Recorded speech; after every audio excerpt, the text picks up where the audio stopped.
Hey, what's up, everybody? It is me. I'm Steve Thomas at Choice Minis on your social media of choice, and welcome to our very, I don't even know it's what, some number of live streams, but we are here. It is June the 8th, and I am joined by my co-host, Clan Pilot Scum, knower of Battletech lore, your friend and mine, Adam Grimm, beach_vacation_Mando on Instagram. Adam, how's it going tonight, brother? It's going pretty good. You know, uneventful day at work. I already told you what the most eventful event of my day was. Yeah, well, you didn't share it with everybody on stream. It was just you and I talking there, bud. Like, we are actually friends outside of just being on the stream together. Like, we do talk on occasion. Yeah, this is true. So for those watching right now or in the future, if you know what fencing pliers are, and for those of you that don't, watch the movie Pitch Black. And what the creatures' heads look like is what fencing pliers look like. I took a chunk out of the inside of my pointer finger with a pair today because I thought my finger was far enough away. Turns out it wasn't. Also took a chunk out of my glove. It's about the size of like... We got some fencing pliers on stream right now, just in case anybody is like wondering what they look like. Like, yeah, so the very it is no joke. Where you see the little teeth bits, yeah, right there. That's what I did. Yeah, it's about the size of like a pencil, like the diameter of a pencil. That's about the size of the chunk I took out. That nice. Chunk is also missing from my glove. Well, don't do that. Yeah, you know, wasn't paying attention. Literally got lax and hurt myself doing the most mundane task of staking trees. Yep, that was. So when I was a kid, I can probably show off the scar. Yeah, well, kid, I was 20 something. Fell asleep at my workstation at the factory and definitely ran my hand through gang saw, and it did. Luckily, the saw blades didn't touch me. Otherwise, I would have just cut my hand into like 1.5-inch chunks. But yeah, the roller did manage to take some skin off the back of my hand and burnt me all the way down. Just a second of inattention on the line. Happens. It was like a half second. No excuses for it other than I was being real dumb. Being grossed out in the kitchen by these stories. I have one that I didn't witness. Oh yeah. And it didn't happen to me or anyone I knew. But one of my first jobs when I moved to Calgary was working in a floor joist plant, so like essentially like a very specialized lumber mill. Hey, did you work for TimberTech? No, I worked for Jaeger Building Industries. All right, well, we used to build stairs for Jaeger Homes, so there you go. Yeah. Well, I built the floor joists for Jaeger Homes.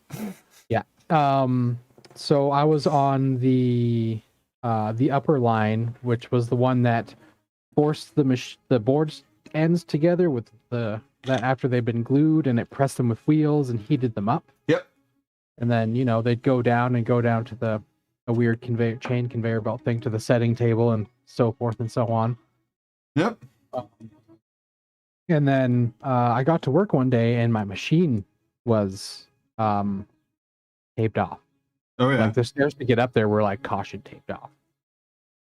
And I was like, what's going on? Like, what am I supposed to do for the next 12 hours? It's 6 p.m. now. I have to find something to do till 6 a.m. now because I worked night shift. Yeah. Which is awesome because $3.50 night shift premium. Yeah. Yeah, I used to work 6 a.m. till 2 p.m. and then we'd normally stick around the shop until like 4 or so because there was always, well, back in those days, there was always a OT that was back in like 2003. Yeah, it was the summer of 03 because it was just before I left. So yeah. Mine was summer of 06. But the day shift guy, he was a new guy. First day on that machine. Yeah, that's always the worst. Yeah, went to go move a board broke. Or like a big piece snapped off the side. That looks really, really good, dude. I like that pink.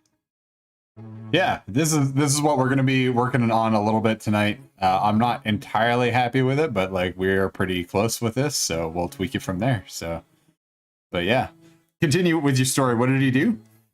So where the piece broke off, was right in the middle of like chain and sprocket. So think of like a big fat bike chain. Yep.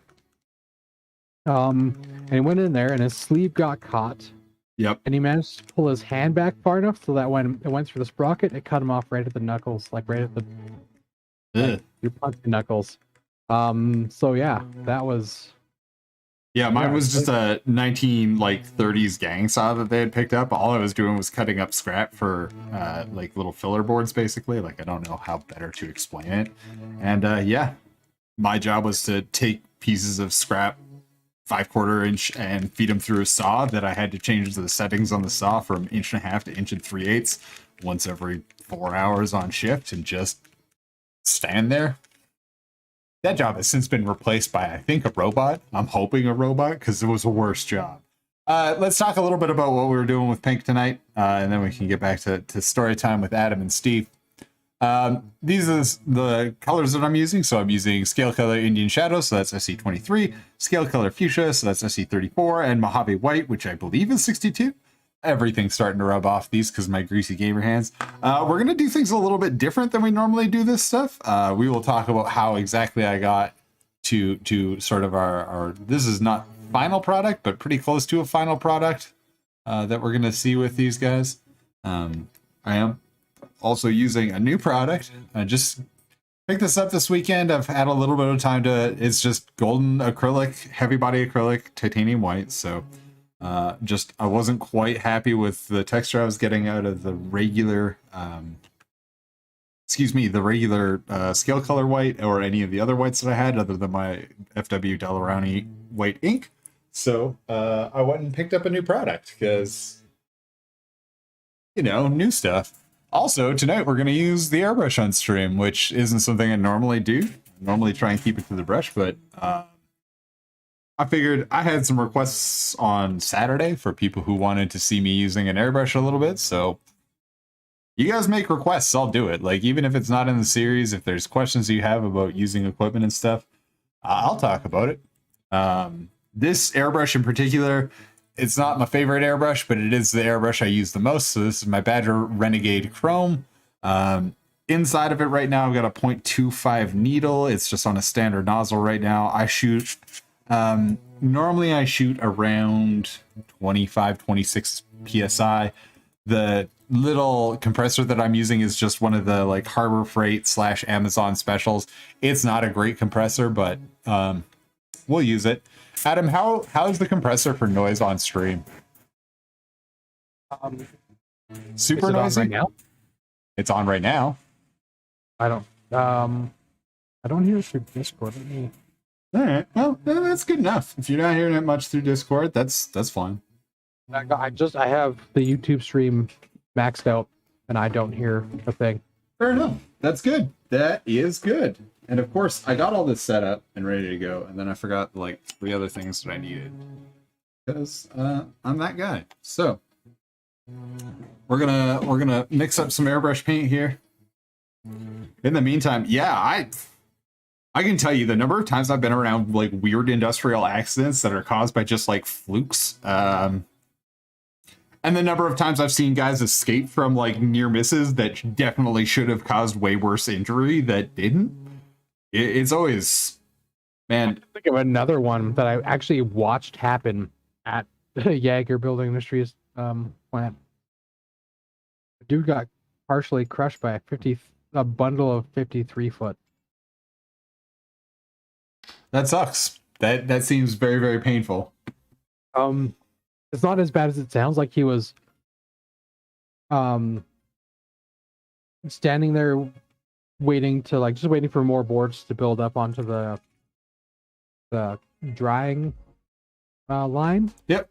So he could stack them finish off the bundle and get it bound up and sent out. But then the bundle before it kind of got partially stuck, and a guy wasn't paying attention to which roller button he hit, and he hit the one that was inside the shop. Yep. So the guy got pushed back against the roller he was standing in front of, and the bundle went up to like just below his belly button. Stop. Yeah, he had a couple big splinters, but other than that, he was just like severe. He had like really severe bone bruising. Well, that could have gone a lot worse. Yeah, it's yeah, he was really lucky. Yeah, no kidding. Those are the Worst only one I've two, ever like, been around was injuries. let's see, there's two. Dude got clipped like in the side of the eye, so not actually into his eyeball, but like not into the tear duct side, but into like the closer to your ear side of his head. With a like we use giant nails and nails. I mean, they're framing nailers, right? So they're shooting 3.5 nails to secure side or on the glue tables to secure wood. But he took it right to the side of the eye because he was just using the regular, like he was just doing the regular thing. You use the safety as your actual trigger on the excuse me, on the gun. So he was just tapping the gun, and it, you know, it double fired, and the second one splintered off, like it hit off the first one and just went at like a crazy angle, and yeah, it bounced out and like went through the like side part of his safety glasses and caught him in like the side of the face, basically. And everyone was sure it had like hit him in the face and that he was dying, but turns out no, he was okay. He was fine. For those of you who are following along with how I'm doing the paint here, we're just so I mix it in the cup beforehand so I can test consistency and stuff like that. I used to mix it in the airbrush actual like container, but since then I have shot enough bad paint through my airbrush and had to pull the airbrush entirely apart and clean it because I had paint stuck in it somewhere, that I no longer play that game. That game is a bad game for bad people, and don't play that game. We're just doing thin coats here, and I apologize. I am going to have to mute myself on occasion because I got a hairdryer. It is literally the fastest way of taking care of this. So I'm going to dry this. I'll be back in like 2 seconds. Cool. Yeah. Who's all watching right now? Say something in chat. Talk to me. Don't leave me hanging, guys. That's all it was. See, this is the point of using really thin airbrush coats. Sorry, I should also mention these things were just primed with I got an old rattle can of, what is it? Mechanicus standard gray. That I just rattled on. We're just doing legs. Cuts.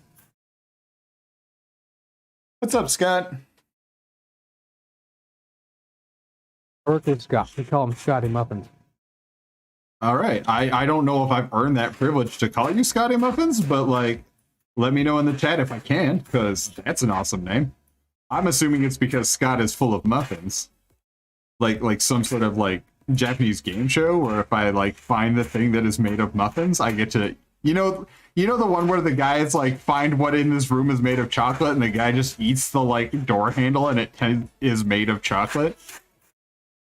I'm assuming that that's Scott's like actual life. Scott is actually made of muffins, based off of his nickname. Scotty, I'm sorry, I'm going to bite you tomorrow. I got to see if you're actually made of muffins. You were way too enthused about when we started calling you Scotty Muffins. Now I'm suspicious.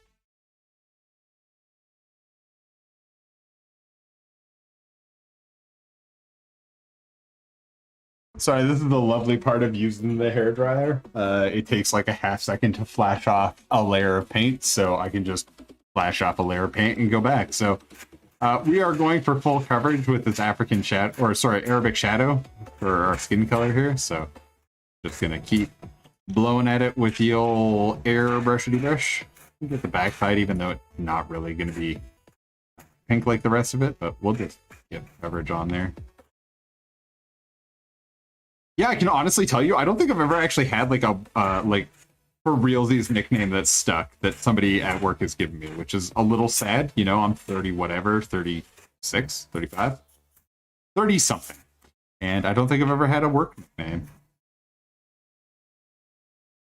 Which you'd think that I would take steps to correct, but I'm not going to.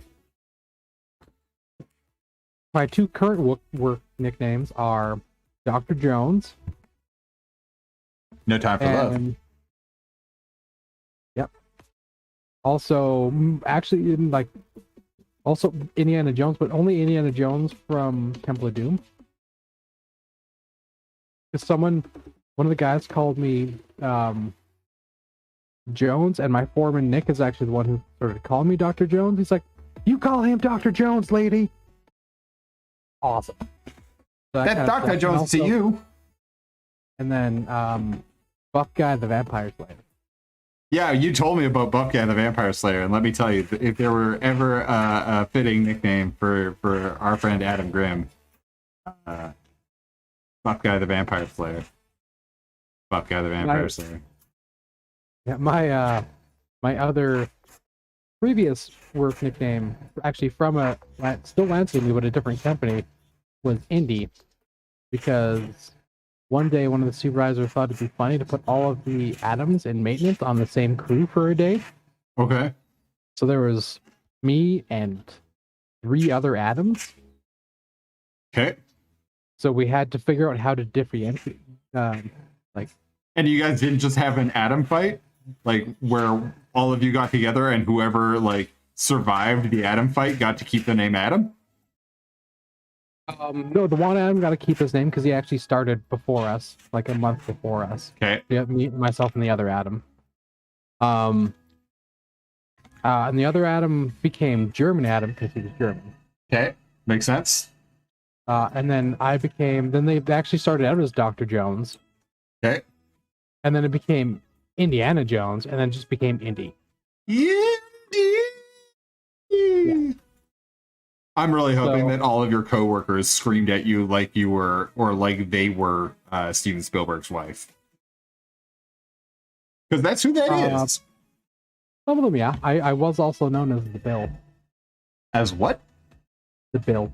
It's like MILF, but replace mom with beard. Okay. That makes a lot of sense too.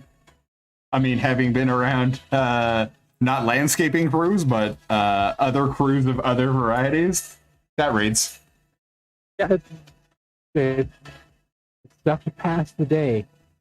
Like, yeah. We talk about the most inane garbage all day. That was the one part that I hated in the factory, is there was no headphones. I mean, work comp laws, right? No headphones. But because I was in a mostly automated part of the factory where I was just picking scrap and turning it into a more useful form of scrap, there was nobody around. So it's just me by myself for 8 to 10 hours at a time. Sometimes I talked to the machine. A lot of the time I just repeated lyrics to whatever song was in my head loudly. And then like whoever was supposedly my supervisor would show up and be like, "Were you singing Barbie Girl by Aqua again?" And it's like, yeah. Dude, I came by like 8 hours ago and you were singing that song to yourself then. And it's like, yeah, it's been real exciting. Trust me. Living inside of Barbie Girl, been great. What's up, Sean? Hey, Sean. Sean's got me here. Living inside of Barbie Girl, it's been great. I mean, it was a torture from which I barely escaped with my sanity. Can we all tell why I briefly fell asleep on the line and got my hand caught in a roller? Yes. Combine 2 parts of being a 19-year-old moron. Well, let's see, I wasn't 19 quite yet. 17-year-old moron with 1 part of abject boredom. And yeah, you've got 1 kid with his hands stuck in the in the plant. So I didn't talk about this before, but I love AK Interactive Ultra Matte Varnish. This stuff is glorious. To the point where every time I actually see it on the internet and it's actually available for purchase, I buy like 2 bottles. It's just like, oh, I'm buying this other thing on the internet. Might as well buy more AK Interactive, because I've sat there for like 8 months while it's been out of stock because they just haven't had a production run. And those 8 months are the longest 8 months of my life, because nearly every model gets some amount of AK Interactive matte varnish on it at some point in time, because it is literally that good. I love it. I know that there are people out there that are like, it's super fragile and it's not a particularly believable finish because it is so matte. And to those people, I say, yeah, you're absolutely right. If you have a product you like more, go ahead and use it. Who cares? We're all just here to have some fun. So we can see this is fuchsia.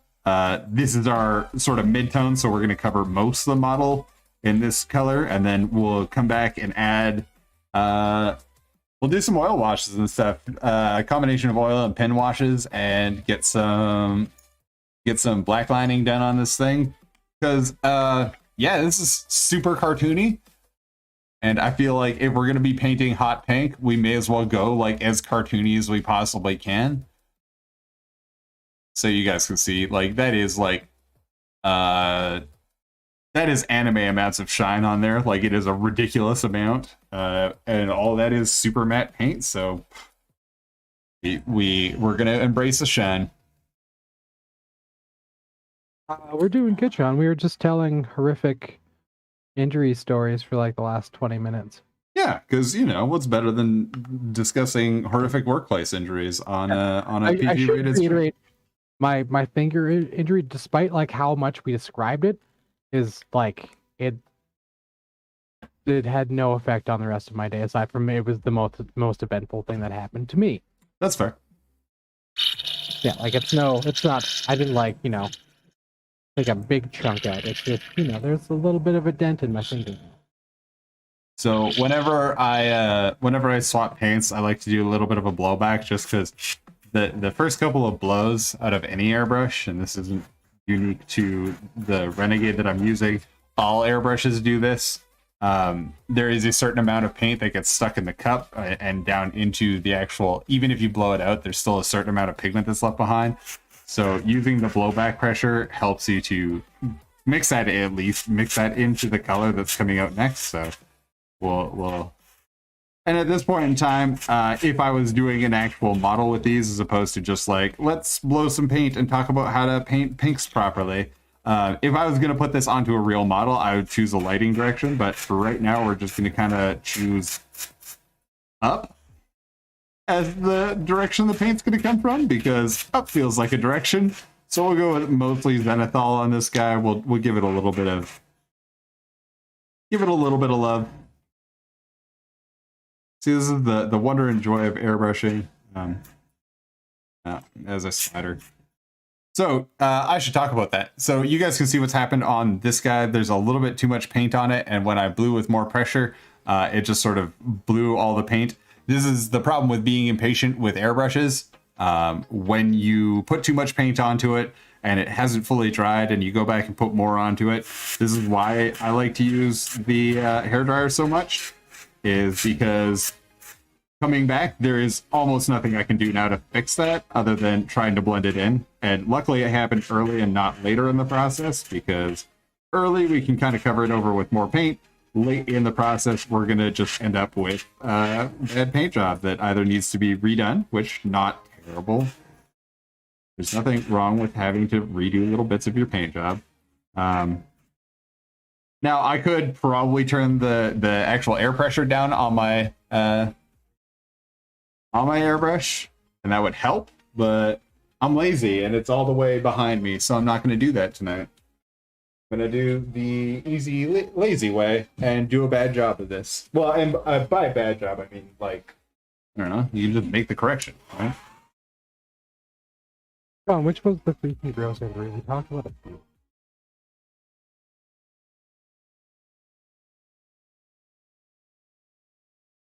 Also, what are you doing right now, Sean? What are you doing right now? Sorry, I'm gonna be hopping in and out as I get out the oldie blow dryer, because I'm sure that is loud. Probably too loud to be on stream with it, so.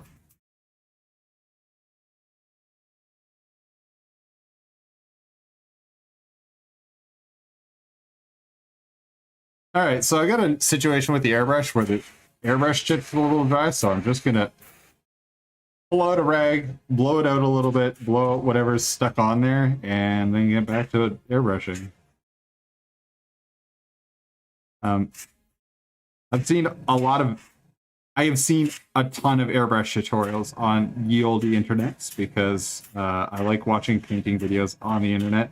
And I gotta say that most guys who want to teach you how to use the airbrush are Angel Heraldes, and they're already great at it. So their tips for using an airbrush are like, be good at it. which not as helpful as it sounds. So I'm going to show you guys all the ways that I constantly screw this up so that you can hopefully learn from my many failures. Because my airbrush skills, decent, but not spectacular. What do you run your airbrush at? Right now I'm running about 26 psi, which is a little heavy for the consistency of paint I got in there. Normally it's okay because I shoot paint that's slightly thicker than this. Just in case we're wondering, oops, as I slosh it all over the place. This is about the consistency of what's in the cup right now. You guys can see it in the cup there too. It's pretty thin, so this is definitely a little past the stage that I like to be at, which is I normally try to shoot something that looks and feels about like skim milk. Rest that off there. This is a little bit too close to water, so I should be turning down the pressure on the airbrush just so that I can get decent coverage without it spiderwebbing on me. But instead, I'm going to be stubborn and try and work through it anyway. So we shot first, so our base color on this model. I could also back off a little bit and still do larger swaths of the model as opposed to being as close as I am. That'll also help a little bit with spiderwebbing. We started off by shooting Arabic Shadow. I'm now moving into Fuchsia. Then we're going to start working on getting this guy a little bit painted, or we're going to do some of the to get it to this point. So to get it to this leg or our shoulder pad here, the way that we get it to those points is we're going to put gloss varnish on it and use some oil washes. So stay tuned for that.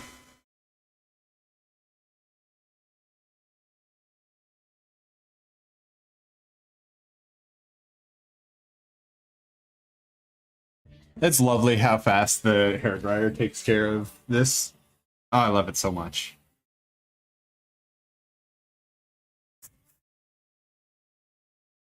So again, just coming in from a roughly top-down angle, we're doing our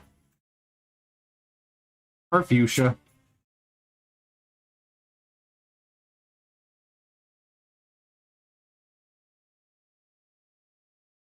I mean, the other way that I could fix the consistency of the paint that's being shot right now is I could add more actual paint to it, as opposed to just, as I said, being obstinate and making more work for myself by having to modulate more and mess with distance and all the rest of it.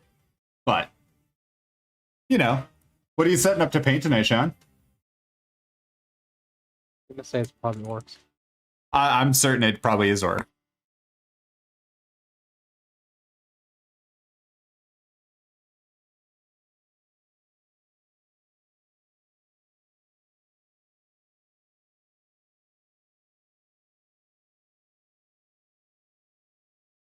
So you'll notice that I'm not so worried about the inside of this dude's leg. Like the inside of this intercessor leg, if we take a look at this guy, you can see that I'm going to keep this color fairly dark all the way through, and then plus it's going to get oil washed and all the rest of it. So it is going to stay relatively dark. I want to keep that contrast. Like I do really want to keep that contrast, but I do want to build to the fuchsia where there are either lights are going to be hitting it. So the tops of things like the top of this little knee pad, the top of his leg there, obviously, even the tops of things around here, the back of his leg is obviously, but I do want to make sure that the color at least stays consistent. So I might shoot a little bit more fuchsia across the front of this leg now that I'm looking at it, but we're not at full opacity by any means yet either. So I'm just going to keep layering on quickly.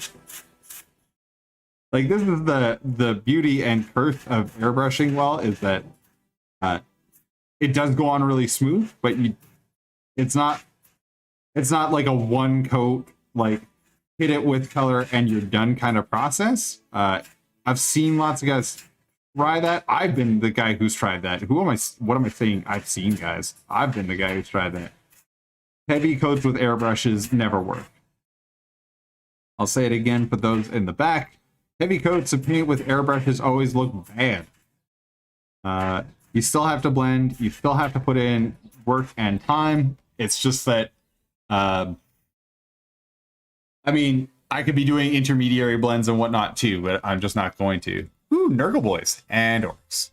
Which Nurgle boys are you working on? Send me a picture of them. I just got them the other day.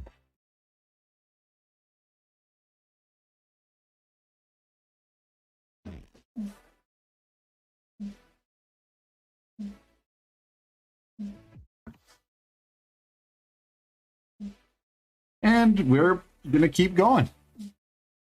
I don't know how many coats this has been so far, but we'll just keep going until we're happy with where we're at for opacity on this stuff. We'll talk about technique with the brush here in a second as far as how do you spray to get nice consistent paint out of the brush, but it's always a balancing act. All this stuff is really, but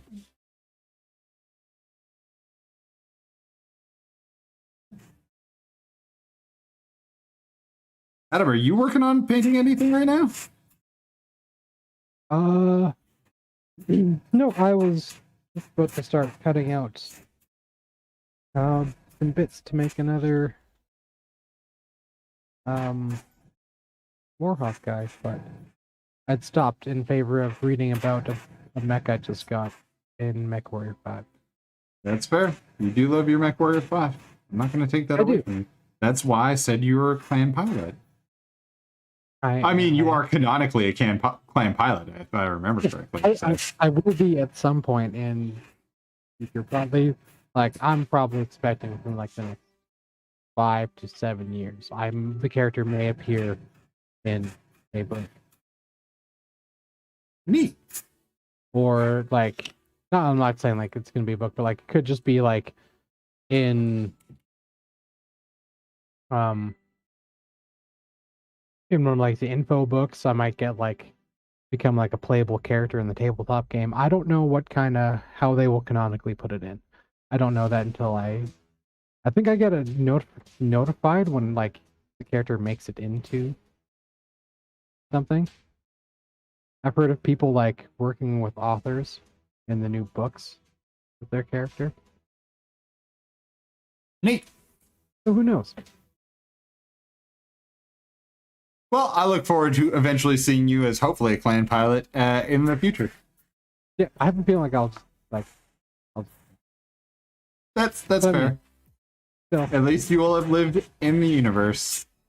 I don't think I've ever actually lived as an actual human being in a game universe. Like there is no trace of me in any of the games I love, so it's still pretty cool that you get that. Yeah, we always talk about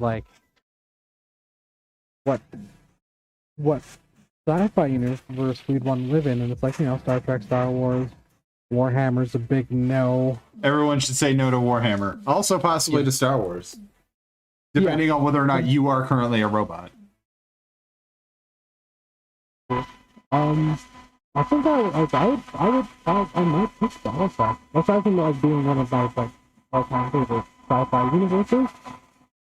Yeah. Most people, it's not that bad. Yeah, I guess unless you are actually involved in the war effort, it's not that big a deal. By this time, there's the Ares conventions, which extremely dictates war. So you can't fight in urban built-up areas. It does happen, but when it happens, you're supposed to minimize collateral damage as much as possible. No use of fission weapons of any kind, or biological or chemical agents. Well, where's the fun in that? That was prior to the battle mech. Tactical nukes were the weapon of choice. Well, yeah, the only reason that you would have mechs is if you're not allowed to use nuclear weapons, right? But even sorry, hang on. I just wanted to ask Sean something. Are you talking about are they the ones with the size, or is it just the big box of Terminators where one of them definitely looks like a fly? Or are you doing Warhammer? I assume they're 40k Terminators, Sean, but let me know, bud. Sorry, go ahead. So if you fast forward to the American Civil War, which, for those of you who don't know anything about BattleTech but want to watch or know more, go to the Black Pants Legion YouTube channel, or just search up Tex Talks BattleTech. That's Tex as in Texan. And I would, in order, I would start with like the Naki video, and then I'd do the American Civil War two-parter, and then the Clan Exodus, or Elementals to Exodus two-parter. The rest are just kind of like specific ones about mechs. Some are only like 10 minutes long. I think one of the mech ones is like 2.5 hours long. The Marauder one's like an hour and a half long. It's really good. But yeah, so in the American Civil War, there was a very famed royal unit in the Star League Defense Force called the Black Lodge. They were bagpipe blowing, kilt wearing psychopaths in battle mechs. But like probably even like about like the greatest warriors that humanity has ever seen, like including the clans. The clans were modeled off of them, or they eventually evolved into the clans, but that's a super crazy story. Yeah, they in the final battle of Terra, the last two Black Watch, when they were essentially annihilated and like wiped from like being a functioning unit, the only thing that stopped them was the use of a nuke, and even that didn't really work because the ones that survived but lost their mechs just turned into a guerrilla force. That sounds bad for everyone else. Yeah, they are in the Battletech universe held to be like the greatest mech warriors of all time. Ugh. We're dying here. We are dying. Sorry, I got fog happening on the old airbrushy bush. Also, my Harbor Freight special / eBay, sorry, Amazon Special Boy. It's about time I replace it. Like, I've been using the same compressor for like 5 years, and if you guys have ever had to work with one of these compressors, 5 years is an impressive amount of time for it to still be alive, because they normally last for like a year, maybe 2, and then are like, no, I've died. I do have that. No more compressing, only dying. And there's no point in getting like spare parts because it was like $100. I think it was $90. So sorry, I talked all over you there, Adam. That's okay. I was eating pasta carbonara. That's fair. Sean's making fun of us for liking BattleTech, which Sean, buddy, I love you, but like BattleTech isn't nearly as nerdy as this gets, man. Oh god, like my expansive knowledge of Warhammer is way nerdier. I'd like to say that probably my nerdiest element, as far as like weird sci-fi-ness, is like the like real life futurism stuff or real life space. Like if we want to get into like where I have the most nerd lore, it's like if we have to go with a fictional universe, it's definitely Star Wars. If it's made up universes, or sorry, if it's real life, yeah, it's. Do you want to talk about cybersecurity? Protocols? No, it's probably going to be internet security or actual space, like actual like humans sending rockets into space.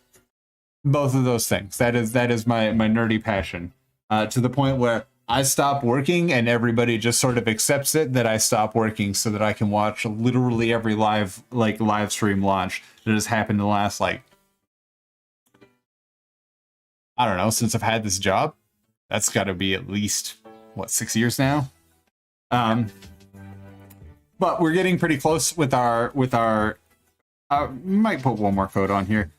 You guys can see just how we did with the where we're controlling light going to. There's a couple of parts of this that are kind of rough, but again, this isn't like, if this were a real dude that I was doing up and we wanted to do the armor using the airbrush, I would go back now and I would reestablish some of the areas with the Arabic shadow. I'd probably come in with a deeper purple as well and hit a couple of areas just from below with a nice deep purpley color. So areas like the inside of this leg would definitely get like some nice deep purple. I don't feel like it. Well, do you guys want to see it?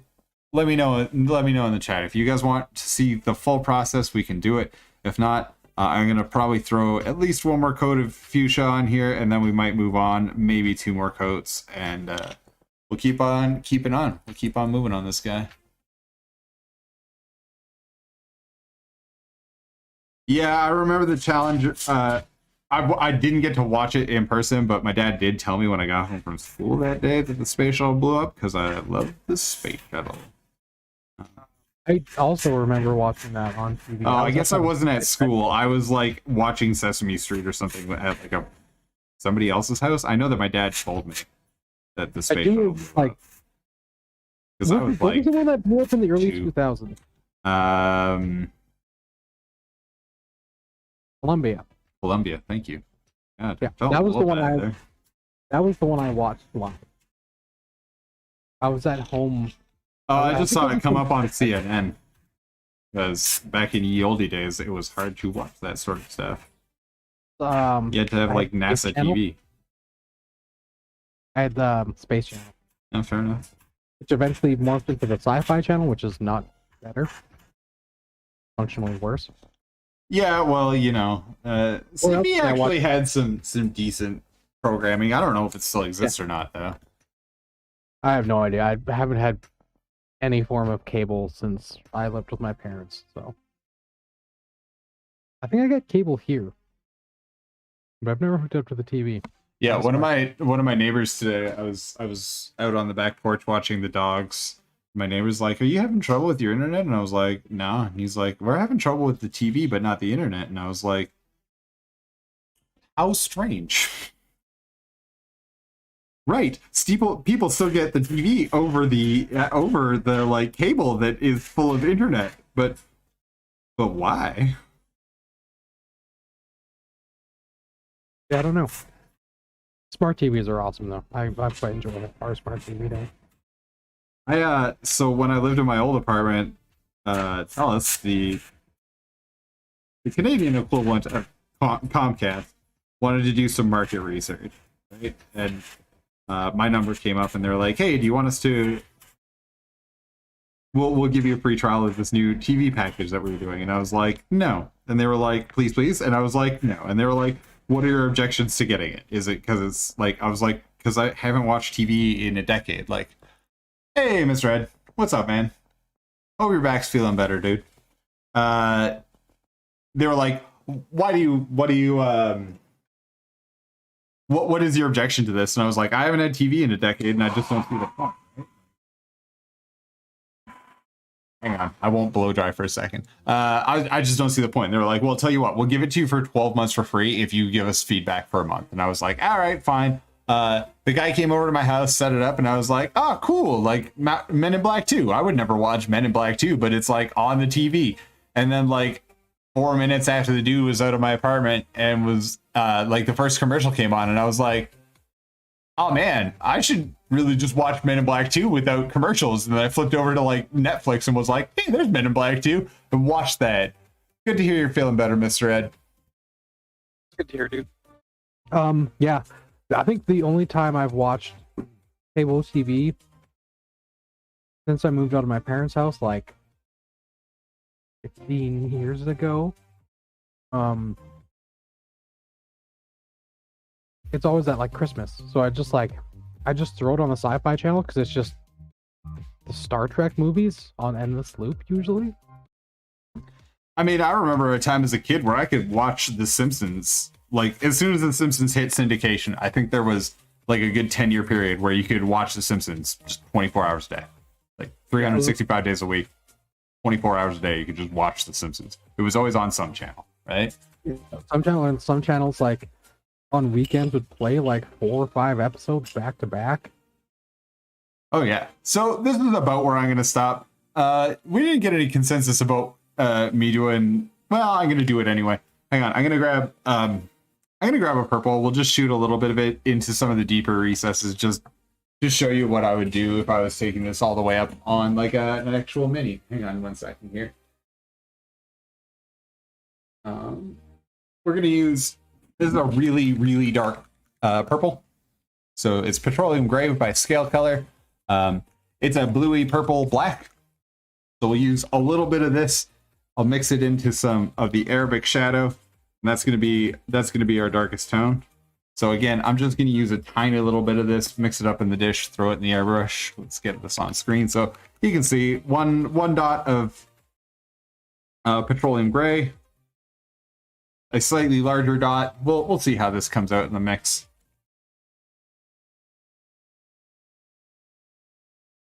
And because I want this to be fairly transparent, I'm going to use a little bit more varnish. So the reason why I put varnish into the mix is it's not as thin as water is, although AK Interactive Ultra Matte is a fairly thin like varnish in the big scheme of varnishes.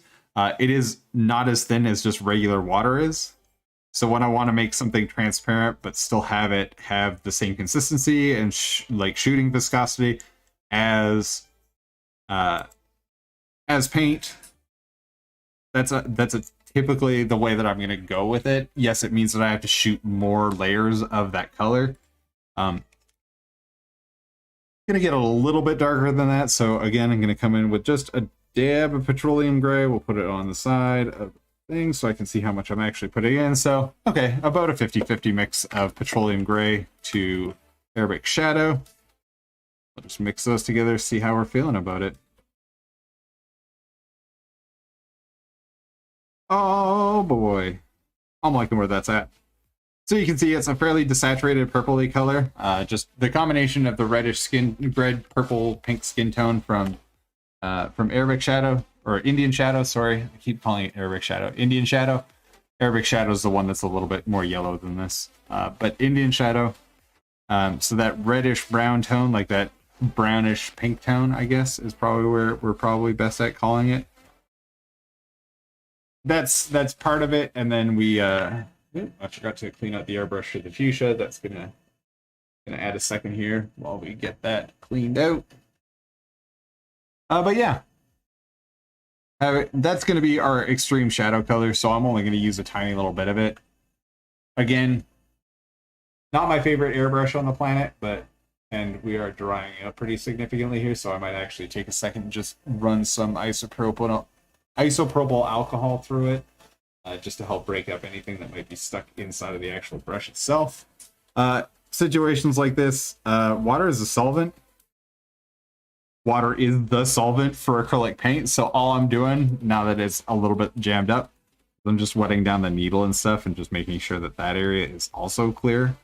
Then we'll shoot again here in a second. Sorry, I'm just emptying the cup because it's got fuchsia and water in it, so just trying to blow that out into my little I don't even know what you would call this thing. It's basically just a garbage cup, garbage place for paint, garbage place for aerosolized paint. Yep, it's probably the technical term for it. I'm sure that's what NASA calls it, or at very least Roscosmos, but they'll probably say it in Russian.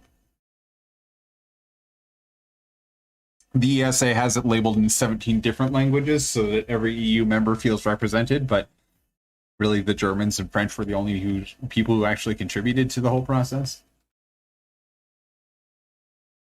Sorry, I'm now using the analogy of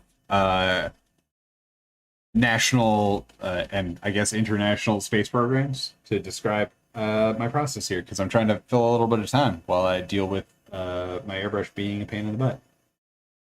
It happens. It does happen. This is the lovely part of airbrushes, is when they are mistreated.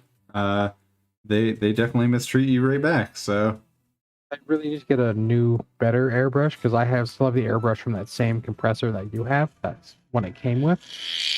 Yeah, I think it's trash. it is not a good airbrush. Compressor's good though. I don't mind the compressor. Yeah, it sort of depends. I find that the air volume is a little bit low on mine just because the seals are getting old, because I paint a lot of minis. So one of those things that it is wearing out now. Like, it's not something I can do anything about because it is a single piston compressor, and the compressor has now been used sufficiently so that it is no longer being a happy compressor. All right, we're gonna partially disassemble my airbrush because it's doing its thing right.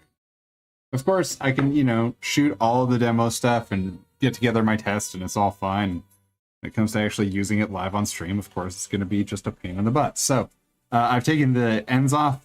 I'm just dealing with the needle right now. So this is just needle, and then our collar for the needle. I'm going to push that out. And it is going to pee extra paint water everywhere. And I'm just going to give it a quick wipe down here, because that's what I do. That's what we do when things get clogged up. Also, this needle is slightly bent, like it has a tiny, tiny, tiny little kink in the end, and that's not doing anybody any favors. Yes, I know I should replace it, but I'm also used to how it spreads now off the end of the needle, so we're just gonna keep going. We're just gonna keep going with it. So quickly reassembling here. I'm gonna grab, just make sure that we're clear. And I know that this is not the recommended way of doing it, but I'm also going to use the needle itself to clean out. I do see that we have quite the buildup. Yeah, see, that was the problem. We have a dog hair in there. There's a dog hair inside of our airbrush, ladies and gentlemen. That was probably like 99% of the problem right there. I'm gonna blame Apollo. It looked like it was brown, so I'm gonna blame my black and tan Shiba Inu. It's his fault entirely. Definitely not user error. He's a good boy. He's just, you know, inside of my airbrush where I don't really need him or want him. Oh, he's not in the room, so he can't hear me anyway. There we go. That's much better. Okay, we've actually got flow. Let's make sure that we actually have paint that is a consistency that I want to shoot still. Yeah, we're getting a little soupy. I'm going to just add a drop of water in there. So to show you guys, that's how the paint is moving now. So you can see it is fairly viscous. I'm going to add like a drop of water to it here. Assuming I can get like a single drop out of this thing. There we go. More than a drop, but that's closer. Yeah, no, that's probably good. So just to show you guys before I throw it in the airbrush, you guys should be able to see it's moving much less like molasses and much more like skim milk. So the other way that I sort of judge this is how it is staying on the actual cup afterwards. So got some extra in there. You guys can see it moving down the cup. If it was just flowing, like just sloshing from one side to the other, that isn't thick enough. It'll take me forever to paint that, and I will invariably end up with a ton of spider webbing all over the model, which was what I was doing before with the actual future color. But let's just come in, reinforce some of our shadows in the deepest, darkest part.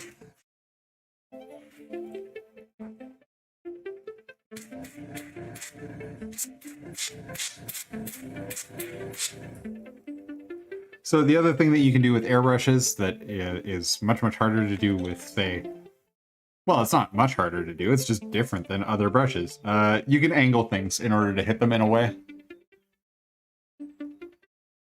I'm hoping you're talking about your eldest dog, possibly your eldest child. I don't know. Sorry, Miss Rad. I'm going to make jokes about murdering children at your expense. But we can also angle both the direction of the brush and what part of the model we're hitting. So I'm holding the airbrush at a particular angle so that I'm shooting basically down at the bottom corner here, because I don't really care about the corner of the armor itself. I want to hit the very bottom corner and the bottom lip of the actual shoulder pad with this darker shadow color.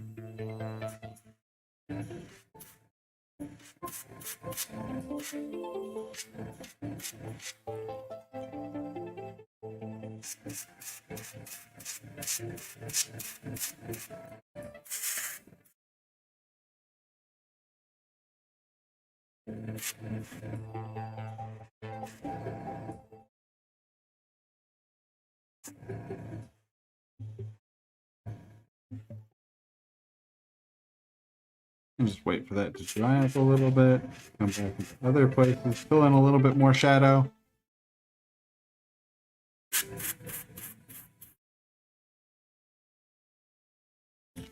And again, hit these little corners on the shoulder pad just so that it looks cool, and we've got maximum amount of contrast that we want to go for on the model. Might come here under the knee, just put a little bit of extra underneath the knee here.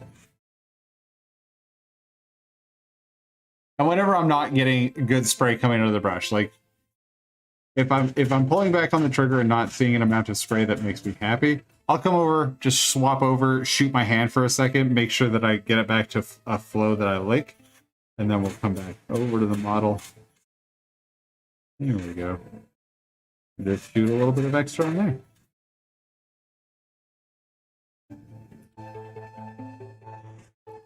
Keep.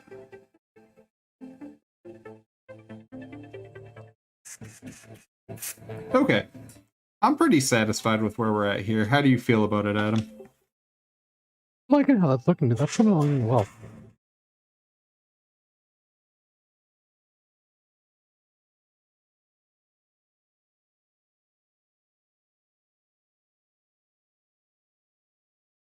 Now, again, if I was doing this proper, now I would come back with fuchsia again, and we'd go back and forth with fuchsia, just blending out those shadows a little bit more, but I feel like we've sort of got the gist of this part of it. You know, use an airbrush, lots of thin coats.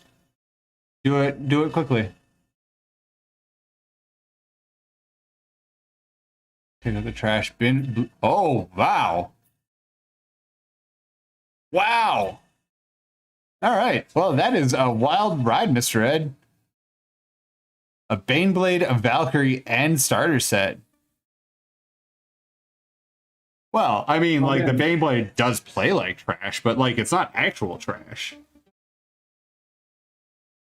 Yeah, I'm sorry. I'm making jokes at the guard's expense right now, but it sounds like, actually, one of the articles that came out this week sounds like the guard's about to get a whole lot better for artillery again, so that'd be nice. Basilisk squadrons and Medusa squadrons, here they come. Yeah, I think that we're mostly going to see. Well, I don't want to tip a hand too early on 40K. I mean, chapter approve I think goes up for pre-order this weekend. I think that is the plan with it, but who knows? GW is going to do things in GW time, and literally no one else's. So, give me 2 seconds, guys. I've just got to run and go grab my isopropyl alcohol because I forgot to bring it into the room. I will be back in like 2 seconds, and then we'll run some isopropyl through the system, and then we'll hit this with some gloss varnish real quick. So hang on 2 seconds. I'll be back.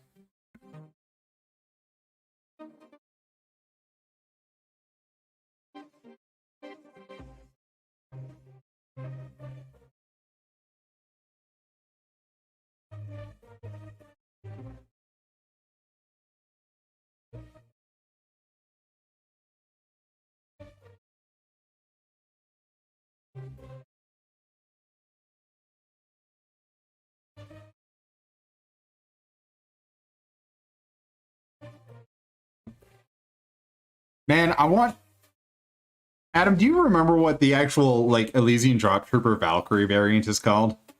The one that carries the tank. Or maybe Mr. Ed, maybe you know that one. Or Sean, one of you guys. Oh, the Scott? One? Sorry? The portable one? Yeah. I've the one that is one giant engine. I think it is the Valkyrie Heavy Carrier. I don't know if it has a specific name. I will look. That's cool. I really love the Elysians. I wish that the Elysians were still an army that was actually supported by GW other than that one kit, because there's nothing else. Like, there's no Elysian drop troop anymore. Like, there's a kit for them? No, there's no kit for the drop troops anymore. There is a kit for the Valkyrie, though, for the Valkyrie variant. Yeah. Yeah. Let's see. That is it is meant to be the tank hauler. Like it's supposed to take their like custom troop transports. Marauder heavy bomber. Well, that's the Marauders. Roy. Vendor strike fighter. Eagle strike fighter. Imperial Navy Valkyrie Sky Talon. There you go. Sky Talon. That's what I was thinking of. Give me 1 second, guys. I'm going to really quickly, because a little bit of dried up fuchsia inside of the nozzle, and since I'm about to spray clear, I'm just going to take the extra second and pull the brush apart and just clean it up briefly to make sure that I'm not going to get big flecky bits of junk in it. This is the part of... Go grab something. Sorry? I'll be right back. I just gotta go grab something. Okay, cool. This is the part of like airbrush ownership that I think everybody bemoans, is having to clean an airbrush. Maybe it's just because of the airbrush that I have and because I'm not using an Infinity CR whatever. And I have my Badger Renegade Chrome that I've had for half a decade. I don't find it to be that big a deal to pull this thing apart and clean it. Like, once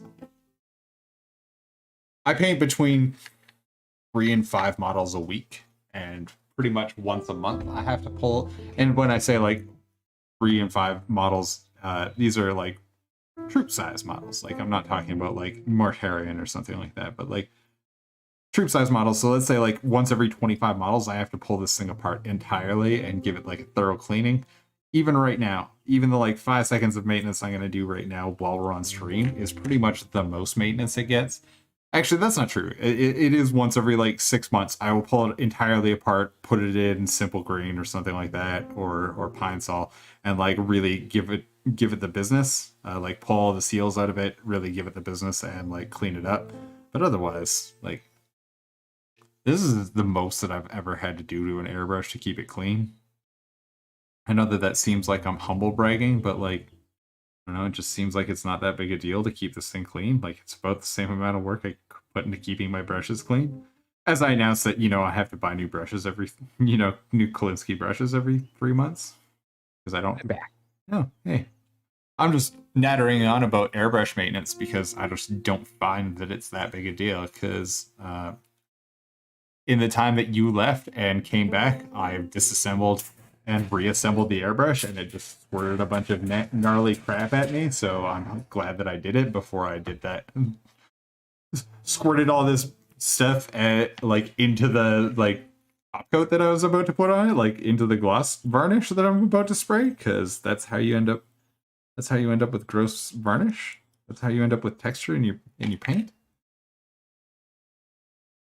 Hey, we stopped squirting out gross crap. No gross crap. Yeah, well, that's pretty much exactly how we want it to go down. All right. I'm going to put a really thin coat of gloss varnish on this. So I like to use, for this stuff where it's not that big a deal. All right, we'll see in a bit, Mr. Ed. I like to use Liquitech gloss varnish because it's cheap and plentiful. This isn't the gloss that I would use if I were doing a final product or something like that, because quite frankly, it's just not that glossy. But it shoots real fast and it dries relatively quickly. So guess what we're going to use right now? Liquitex gloss varnish. So I'm going to put this on in a couple of thin coats, just like we've been doing everything else tonight. So I'm going to try and hit everything kind of once here. We'll hit it with I'll hit it with the airbrush. Or sorry, not with the airbrush, with the hairdryer, because hairdryers will help to set this stuff relatively quickly. So I'm going to hit it with the hairdryer, or hairdryer. Give me like 2 seconds here.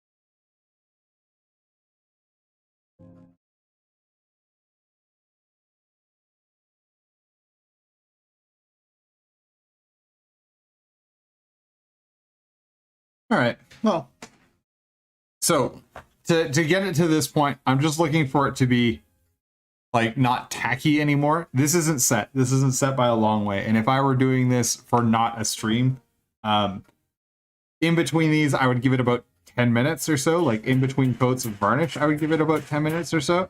And then I would literally leave the varnish to dry probably overnight. Just varnish doesn't set particularly quick, especially non-acrylic varnishes. Like this isn't an acrylic varnish. It is, if I remember correctly, a polymer-based varnish, but I could be wrong. I should probably read the box again at some point in time. But for this sort of thing, I'm just gonna spray it on.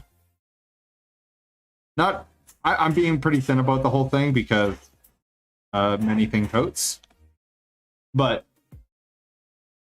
it's on there now. Let's see, what is your actual medium on this? Do not thin with water. 3 to 4 coats, allowing 3 hours drying between coats. Continuous coverage. It doesn't actually tell me what my medium is on this, but it is non-yellowing, so I'm assuming it is some sort of plastics-based varnish. I cleaned it out of the airbrush using good old isopropyl alcohol. I'm using 99.9% isopropanol or isopropyl alcohol because I could buy it cheap off of the internet, and I've never actually tested the purity on it. Surprise. But the isopropyl alcohol does tend to clear it out fairly quickly, so it's a good thing. But now that we got all that nailed on there, I am gonna give it one more quick hit with the hairdryer, and then we're gonna not touch it for about 20 minutes or so while we do maybe some news. Adam, how are we feeling about maybe doing some news here in a second? Feeling really good about news. Actually, that's what I have to go grab. I have to go grab my phone because for some reason I can't open one link on. Or I can, but it's not the one that has all the information.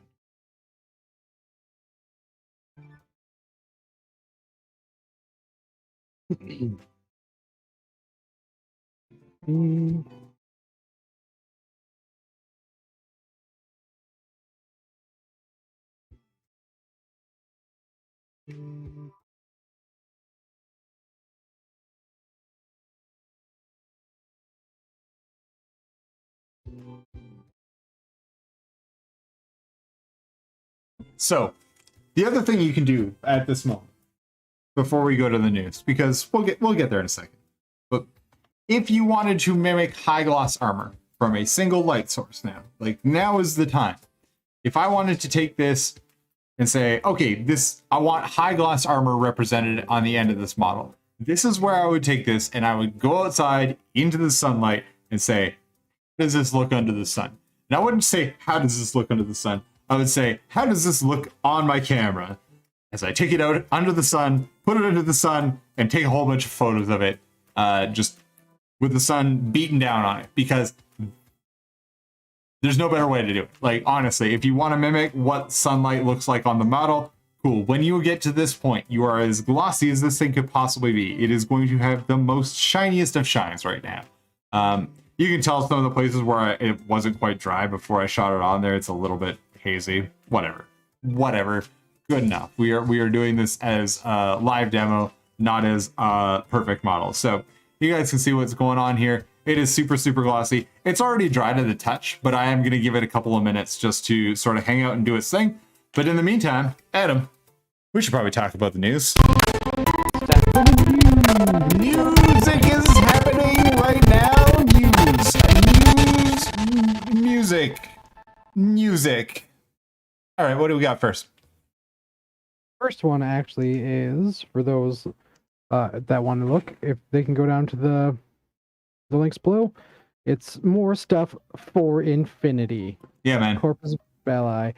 It is so good. My particular favorite is actually the Yujing minis for this one. The trio of the power armor, the Invincibles. This is actually a resculpt for the Invincibles. So the Invincibles are a fairly well-established force for the Yujing, but this is the Shengji Invincibles. So they are not the Yujing. This is actually so the Yujing split into two factions. I want to say 1 edition ago. Yeah, it was just before we tried using the Infinity RPG as a base for Cyberpunk and realized that was a mistake. Yeah, it was okay. It just didn't do all the things we wanted. Personally, out of all of these guys, I gotta say that my favorite is still our Varangian guard. Listen, I don't know what he actually is. It's probably Ariadne, just looking at it, but it's a Viking with an axe and some sort of like cyber smart rifle. This is what I wish the actual, like, this is what I wish Space Wolves look like. Just gonna say it out loud. This is what I wish Space Wolves look like. Forget power armor, forget all the rest of it. I just want angry, scary dudes with AKs and axes.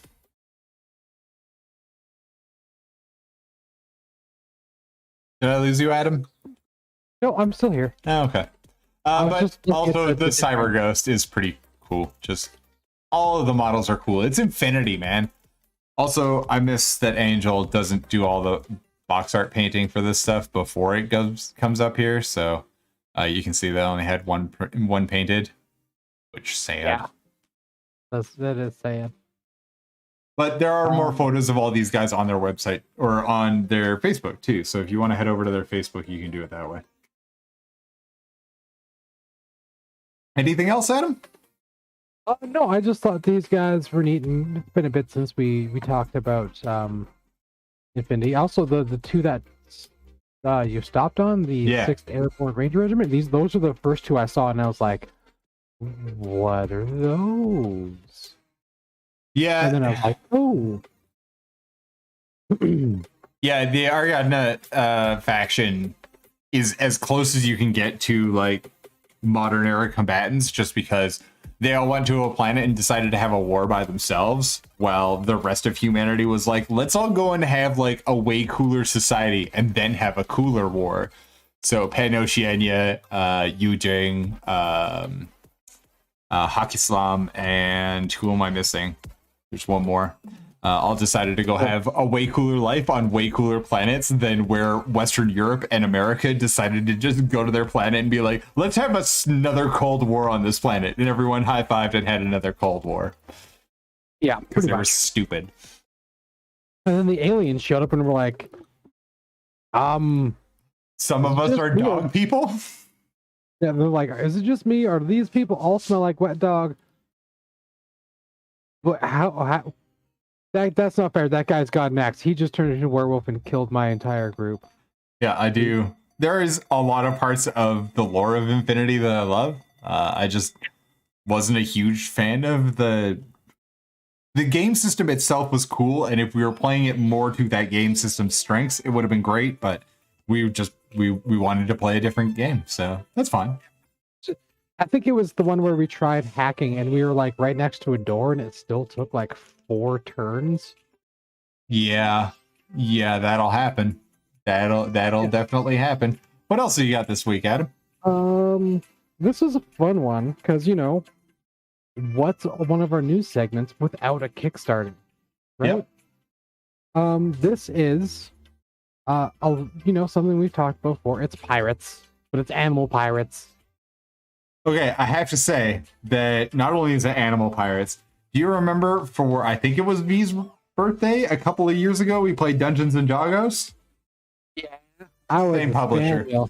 Yeah, same publisher. So this is Animal Adventures, who they publish 5e supplements for, they've done Cats and Catacombs and Dungeons and Doggos, and now we're going to get the Animal Adventures The Faraway Seas, which looks like it's sea creatures, which I'm totally cool with. I was trying to find more information. The little blurb they have there is absolutely all of the information they have on their main webpage and page.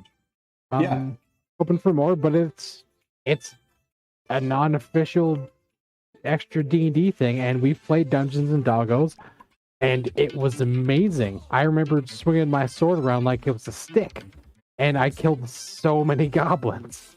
Yeah, so and the part that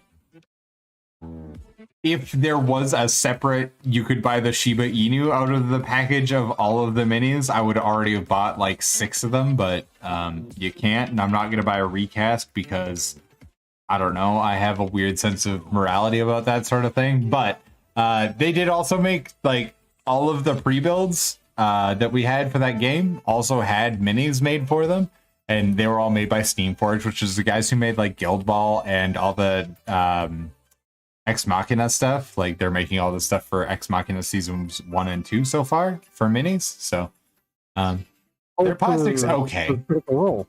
Yeah. So the plastic's okay. It is. I'm not going to say that I'm not going to say that plastic minis killed Guild Ball, but plastic minis killed Guild Ball. So take that for what you will. The plastic is okay. It's about as good as Reaper, but more expensive. Anyway, we can keep going. What else you got, man? Next one is actually some Warhammer news. Some Warhammer news?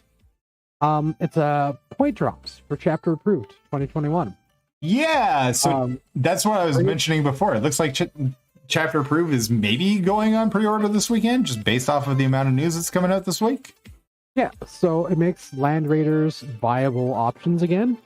Nice. It's been a while. For those who it's it comes in at 265 points for a standard one. And that's better than they were. They used to be like in the high 300s. Yeah. And they couldn't compete with like new grav tanks, but they're also they're the only unit that can transport Terminators, and Terminators are also making a comeback. I have a feeling this is the extremely I want to say cynical part of me. This will last until next chapter approved, because they will sell out of the end of the production run of Land Raiders and Terminators and never speak about them again. So yeah, I still think Wolfguard Terminators with Lightning Claws are going to be your most effective Space Marine close combat unit of all time. Essentially because just Wolfguard are too badass for their own good. Fair enough. Yeah, and then they've got the rules for the new Storm Speeders. Yep. The 3 variants. I will probably be getting one of these, mostly just because of what my army is based off of. I'm still on the fence about the gross cart. So the go-kart. So this specifically, it feels to me that the Storm Speeders are coming down in price to try and compete against the go-kart. Because the go-kart and Outriders, not even Outriders, go-karters and old bikies are like the meta right now. So I have a feeling that the point drop on this, and then we're going to see a commensurate point increase on our go-karts and our old bikes. Yeah. Just to swap the meta up a little bit, because that seems about right at this point in time. Like, it is a little overplayed, and GW tends to go with, making sure that the game is fun and balanced, but also... as I mentioned before, they're also not above moving old kits by reducing point costs. Centurions, I'm looking at you. Centurions, yeah. And what was the stupid cannon thing that everybody took for 8th edition once they started dropping the chapters? The tracked. Yeah, the Thunderstrike? Hellstrike? Yeah. Thunderstrike cannon. There you go. But yeah. Hey, it's still not as dumb as what we haven't seen for a while? What's that? Is the new Space Marine release. What is it? It's just a bunker. It's not like a cool drop pod that becomes a bunker. It's just a bunker. You missed the news. It was in the it was last week. That bunker got a point drop. Also, the Necron monoliths got a point drop. Yeah.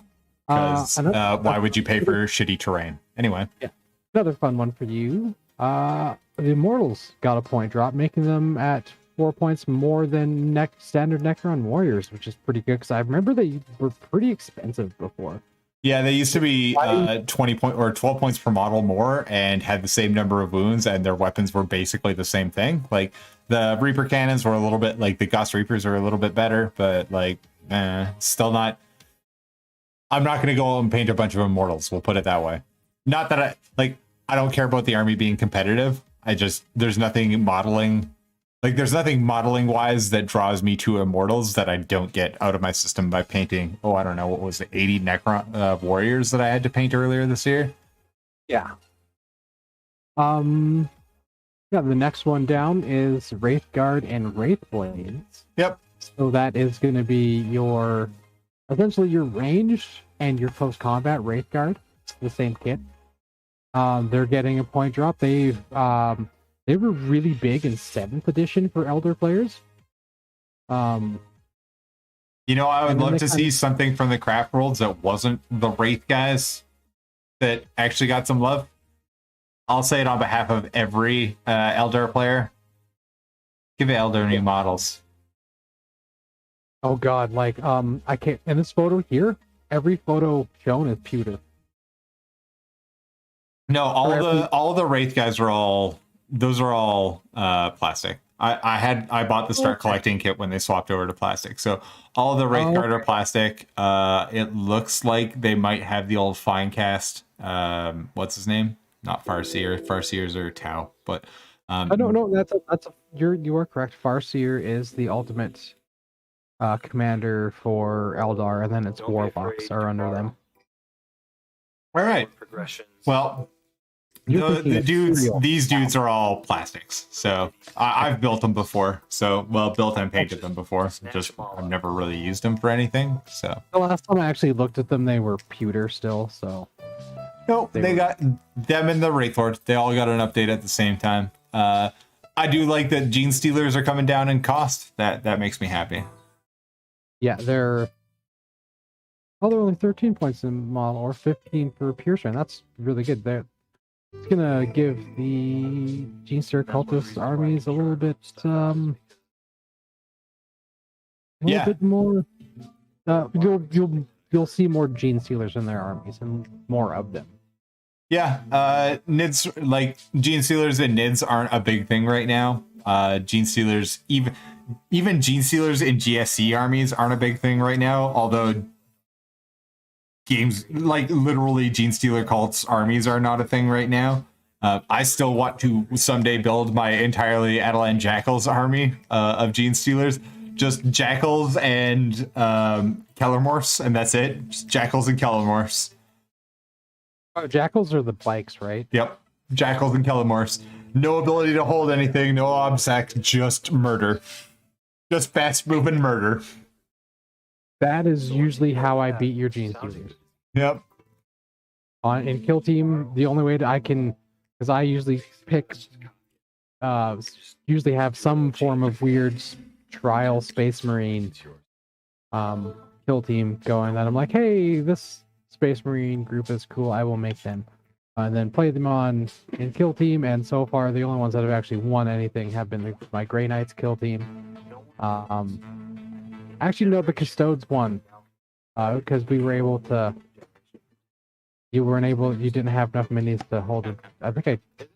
Yeah, because I could shoot you with like all like 13 or whatever of my acolytes, and nothing got through your armor. Like I could literally spend entire rounds focused like alpha striking one model without cover, and nothing happened. So that was when you discovered the demolition charge, the mining charge. Right. Yeah. Dropping demo charges, charging in and dropping a demo charge with my acolyte because it was literally the only thing that I could do that could even hurt you. Yeah. I did manage to kill one Custodes. Yeah. At the cost of I think it was 17 models. Oh yeah. No, I got tabled. Like you didn't beat me on, or you weren't going to beat me on objectives because I could stand on every objective and you only had 3 dudes, but we were playing for you had to wipe out sides, so there was no point in me holding objectives. I was going to die. It was an objective hold one, but it was we had to take and hold the center because it was the first one we played with your chaos board, your chaos gate. Right. At any rate, yeah. The part that I'm most excited about this news. Which is also mine too. Yeah, Grey Knights. Grey Knights. So right here they're showing Grey Knights versus, it looks to me like a whole bunch of Thousand Sons demon engines. Like just a bunch of Helldrakes and some cultists, which is the least exciting part of Thousand Sons army if you're me. A Dreadnought in the background. Oh yeah, and well, not a Dreadnought. What are they actually called? Whatever they are. But the part of it that is exciting to me is that you can take cultists in a Thousand Sun army, which I don't remember you being able to do. Pretty sure you weren't allowed to do that in 8th. You could take them as an allied faction, but because you had to take the Thousand Suns, you could basically take Rubric Marines and like sorcerers and Sangors. And you could take strictly a Thousand Suns list and you got basically no demons out of it, which was sad and bad, because if they should be doing anything, it's warping in big old Helldrakes and whatnot as not as an allied faction, but as an integral faction. You can also see there's a Land Raider that is just pooping out cultists too, which that makes me happy for all sorts of reasons.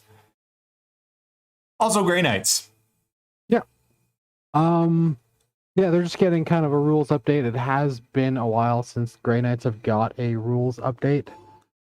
Like they get a new codex every edition, but there's been nothing new added to them aside from like some lore changes because they brought that one douche new back. So, but it does sound like the Thousand Sons are getting a new HQ choice called the Infernal Master. Yeah. The other thing is just looking at our book covers. Looks like we're getting new sculpts for both of them. Yeah. Looks like we're going to be getting probably a mini for the Infernal Master, and I'm gonna say we're probably getting. I'm not going to say Primaris Grey Knights, but at least a scale update. Yeah, that does, like, they're not straight up Primaris armor, but the proportions that they've got these in for the Grey Knights, since we're looking at the front of the codex, the proportions are much, much closer to current Gravis armor than they are to the old Grey Knight, either Paladin armor or just the Grey Knights. So they are sleeker and taller. Also, new details as far as the stuff around the shoulder pads. On the other side of things, it looks like we've got a new sorcerer of some sort coming. That is neat. Just we haven't seen a sorcerer with that armor, like with that rubric armor pattern. The rest of it is sort of an artistic interpretation of stuff we've already got with like the ZG bird stuff and the whatnot. But the actual front of his armor looks quite a bit different from anything I remember sculpting or painting. And I have a kill team of ZG boys and let's see. I've got a Fate Weaver. I've got Karios. They are the reason why I play Grey Knights in Kill Team. Yeah, because I had my Sorcerer adapt before we got into like Commanders and Elites. So, but yeah, I'm happy to see both of those come about again. I'm happy that I think that we're in line to probably see now. They're say stock up with your Space Marine or your Rubric Marines and Strike Squads. I have a feeling we're going to see new sculpts for both of them. It would surprise me if we weren't, just because the Rubric Marines, like, they're a fairly new sculpt compared to the Grey Knights. Like, they are at least current edition. Oh yeah, and their scale does match up fairly well. Like, it is the same size as like the new Plague Marines and stuff like that. Like, it was all in the same time. Like, Magnus came back at the end of 7th, 8th edition was when Mortarion showed up. So they haven't been that long out of date. I'm just saying that I think we're going to see a new Sorcerer sculpt. We've had hints of updates for Sigmar, for not Sangors, Bragors, which is their like Chaos Beastmen ZG guys that are the upgrade from the Sangors. So I would be surprised if we didn't see that come into 40k at the same time. So yeah, be neat. Yeah. So I'm looking at the updated rules for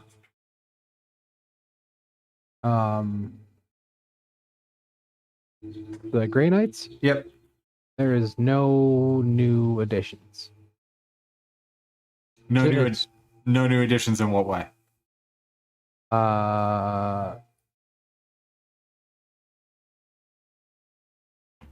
Like there's no. Because the codex isn't out yet. The codex isn't out until at least a week from now. Like it'll go up. I click the download updated point values. Oh yeah, but they won't get updates until they get their codex, right? Yeah. The only thing that strikes me is like honestly, I haven't looked at any of the other. I've only just started getting into Grey Knights with Kill Team. So other Grey Knight fans, if they're out there and they would see this, they can correct me. The Paladin Ancient isn't one I recognize under the elites.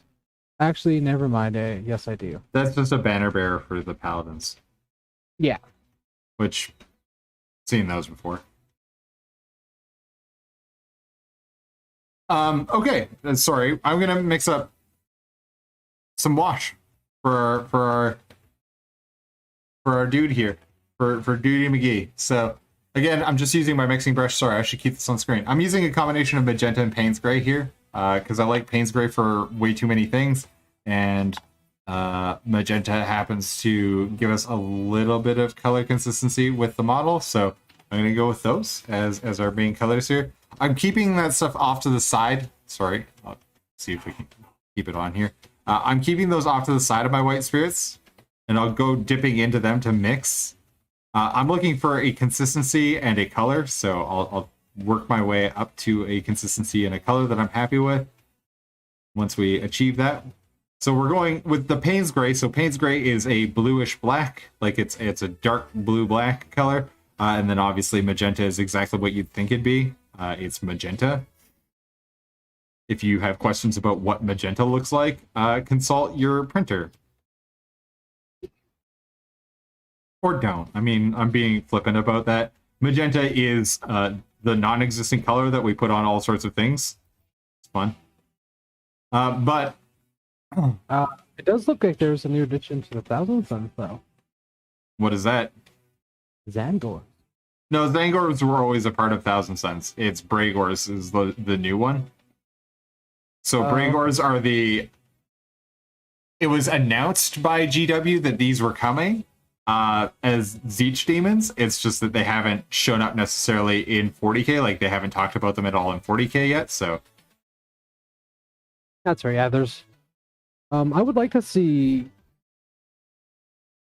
Well, like, I would like to see some new Grey Knight sculpts, because they are different enough than from, like, normal Space Marines that it's kind of neat to see what they get. I'm looking forward. I'm hoping that this means we get a box set between the two of them, kind of like War of the Beast, where it was Space Wolves and Orc. Yeah, Space Wolves and Orcs, where we got what's his name, Gazkul Thraka and Ragnar. I would be happy. Ragnar model was so out of date. I'm so glad they Primarised him. He looks so much better now. Yeah, and that's just the thing. Like, I would really love to see a position where they could get themselves into, where we could, get ourselves some new models on. If nothing else, I'd like to see a hero for each squad, and that really was what War of the Beast was. It was basically here's a new model for it was basically here's one new model for the Space Wolves and one new model for Orcs, and otherwise it was basically nothing for anybody. But it was nice to at least see that come out, because it was nice to see Gazkul show up again. Like that's fun. And it was nice to see Ragnar finally get an update too. So, in all senses. And I would love to see like a new Exalted Sorcerer for like if we could get a new Exalted Sorcerer for Thousand Suns, and I don't know, like a new I don't even know how the Grey Knights are stacked out, like, but whatever their equivalent of a hero is. Like, new stuff on both of those would be great. They have quite a few named heroes. Yeah, I'm more or less just like thinking selfishly here. It's like, yeah, I like painting heroes. I don't necessarily want to paint an army, but both of those factions I would paint heroes of. I would probably actually properly paint my what's it called? My Thousand Suns. Giving it a chance here.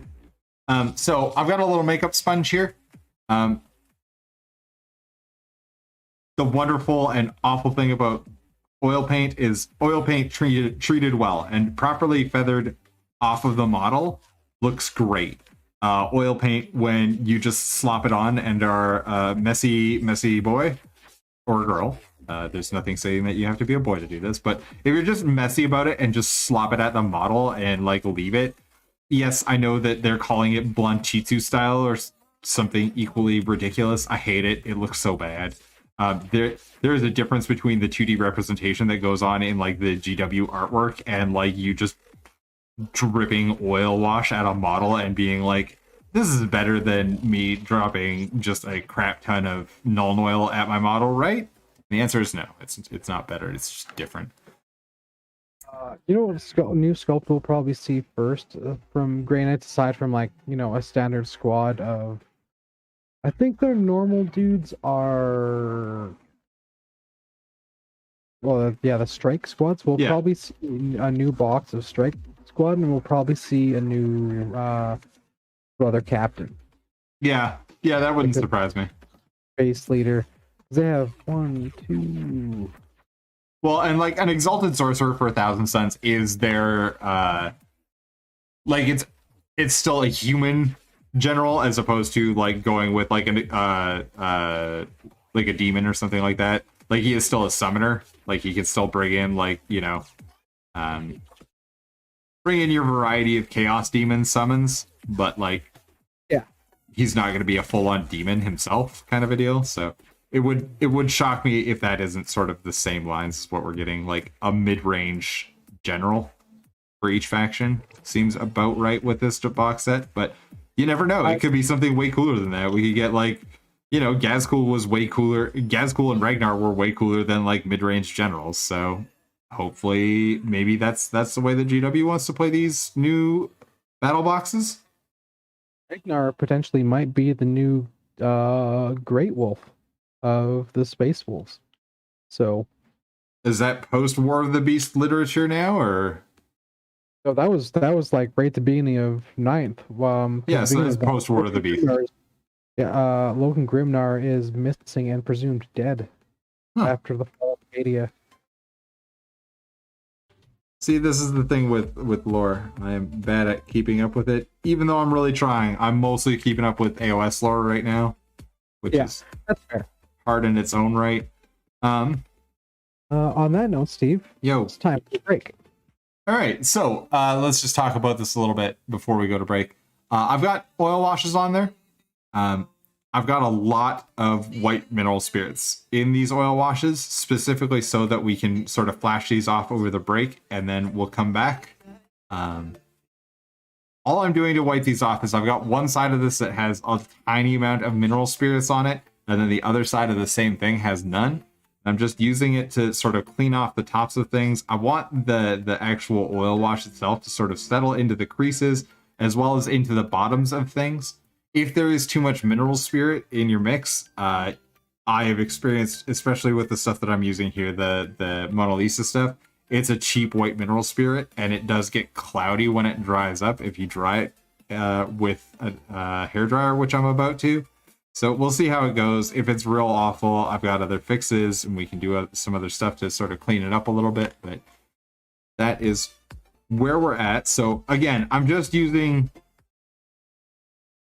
the end of this is just a makeup sponge. I bought them. There was like 1,000 of them for, I think it was $10 or something like that off of Amazon.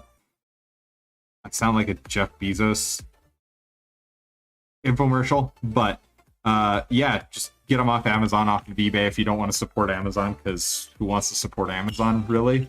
I'm gonna hit them now with the hairdryer, but we will go to break. So like, give me 2 minutes here, and yeah. I'm just going to spend some time blowing at them, and then we'll go on break. We'll be back probably top of the hour or so, okay? All right, peace, everybody. Well, I'll be here blowing at it, so if you want to chat at me, I'll answer you in chat, but otherwise, I'm going to go on mute.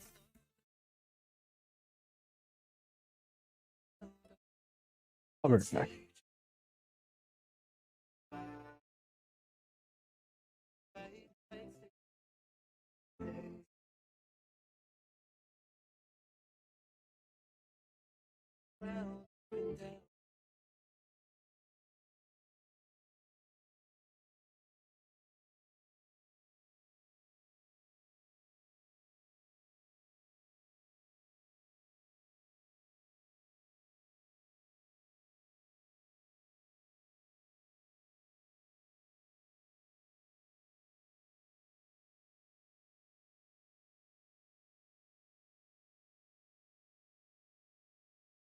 Also, my roommate just brought me cola. She's the greatest. Everybody say thank you, V.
I'm back.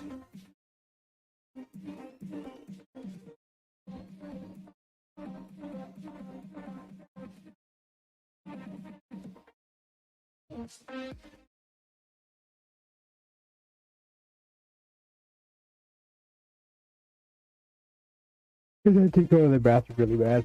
It'd be great. We're back on stream because Adam's back and I still haven't left, so I'm just gonna take another couple of seconds here, clean up, So I'm just blending out some of our work here with the oils. So the lovely part of oil paint is that it does stay active on the model for a very, very long time. And if you decide later on you don't like what you've done with the oils, grab some white mineral spirits and go over it again. Just reactivate the paint that you've got on there and go for it, because that's totally a thing you're allowed to do with oil paint. Unlike acrylic, you can reactivate. I mean, you can reactivate acrylic fairly quickly afterwards, as long as it hasn't actually hardened. Okay, blowing things with hairdryer again. I'll be back in a sec.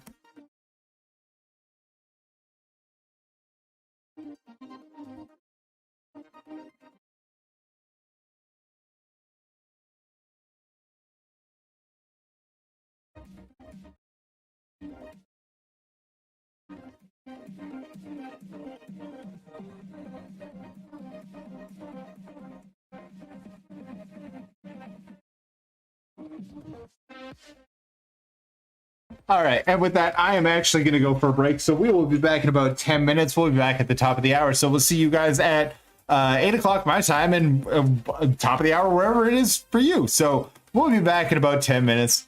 Cheers, everybody. We'll give you one last looky-loo before we go to break here. So get you a pretty good close-up, assuming that we can get it to come into focus. Also, I have a feeling that you might be able to hear my dogs just yelling at each other loudly outside because they are puppies and like yelling at each other. So I'll give you sort of one last looky-loo at where we're at for the colors so far, and then we'll come back, or we'll go to break, and we'll be back in about 10 minutes.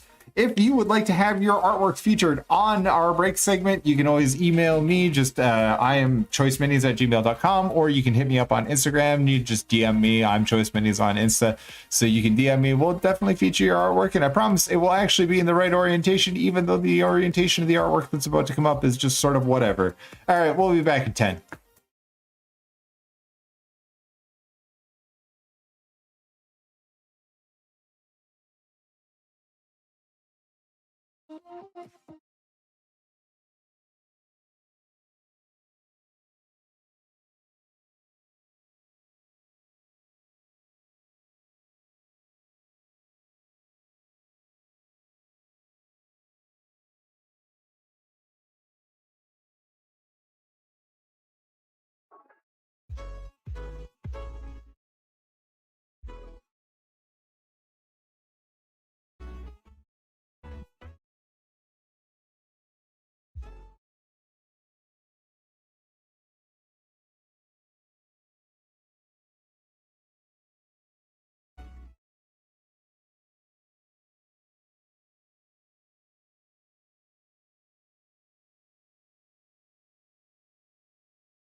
All right, we're back.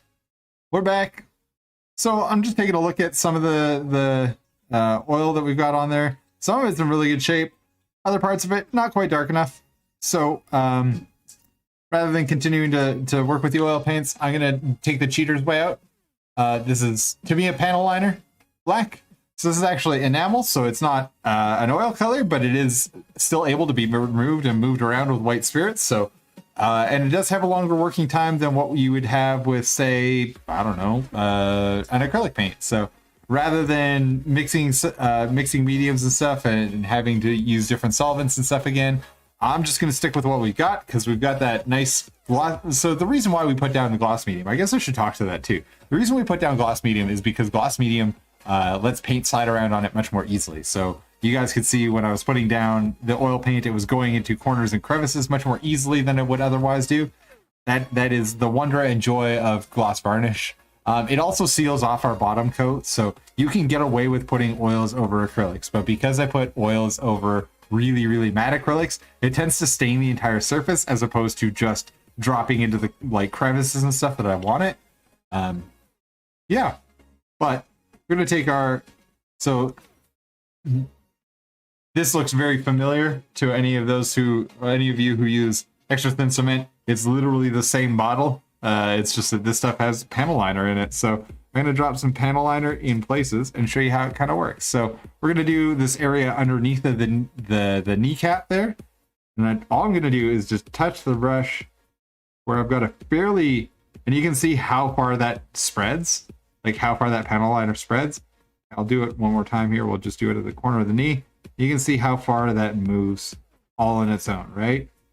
I'm not having to put a huge amount of paint or anything, and I'm just dropping this in the places where I want it to be absolutely black surrounding a particular area or item. So like on that data port or whatever that is on the outside of his knee, in these vents, I'm going to do the same thing. I'm probably going to do just around the boot there.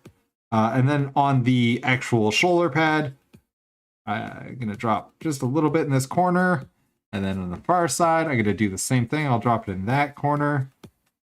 On the back of his calf here, I'll just drop it a couple places there.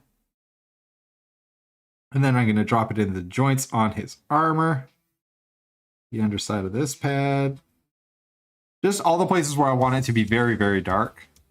That's basically what I'm doing with this stuff, is any of the places where I want to accentuate how dark it is, because I am using the black panel liner. There are a variety of colors of panel liner from Tamiya, so this is by far not the only version of it. I just happen to be using black. To give you an idea, it is a little bit of a brown black, like it's not a pure black. If I was to rate it in terms of oil colors, it's sort of a Mars black as opposed to, or a lamp black as opposed to like an ivory black. But lots of white spirits already in it. I can tell you that because it smells like white spirits all over my room right now. And then I'm just going to do the same thing that I did before. So even same makeup sponge. I'm just going to come in. The parts where I think it's too thick, I'll just take a little bit of it off. I don't want it settling on the tops of stuff. I just want it settling into recesses. So again, just gently going over the tops of things. And because we've got that nice coat of gloss varnish down over the top of this stuff, it's not settling on top of things or in places where it seems weird or is staining in a weird way. So we'll again just quickly go over some of these parts. Now, again, if I was doing this properly and not trying to get it all done on one live stream, I would probably give this an hour or so to dry. But because I'm me, and because this is a live stream and we want to get done by the end of the night, I'm going to hit it with the hairdryer. And then even if it's not done, we're going to keep moving because we keep on keeping on. Adam, have you ever used panel liner before? No, I haven't. I've seen videos of people using it on like Gundam minis. Not minis, but Gundam like kits.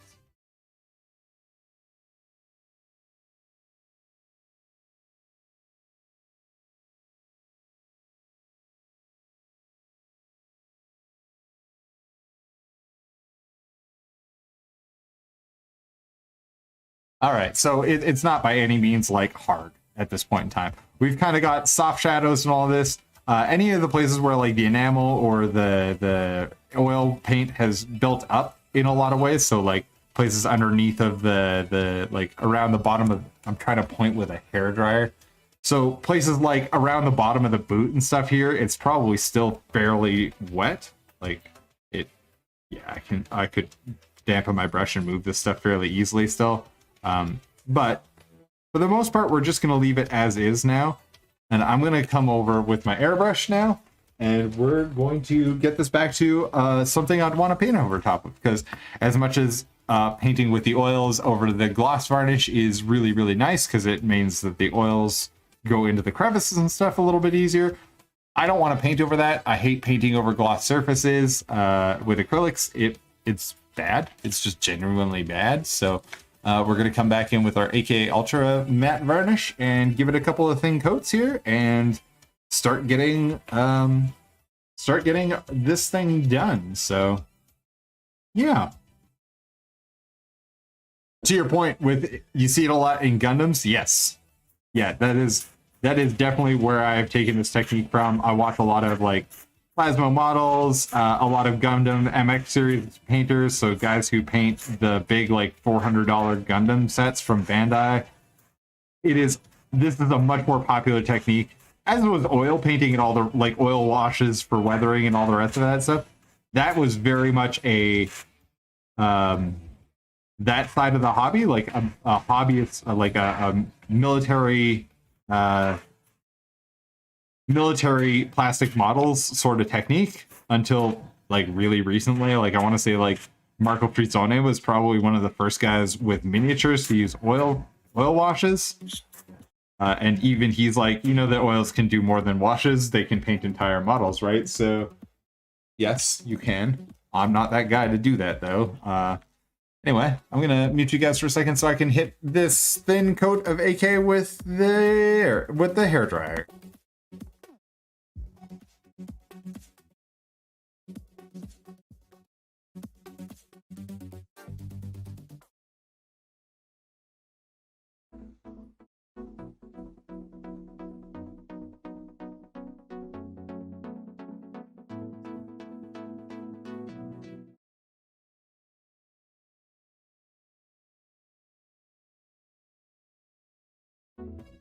All right, one more thin coat of matte varnish, and then we should be good to start getting to painting. Back to ye olde acrylics, and for the first time tonight, I think I'm actually gonna pull out a brush, like an actual brush.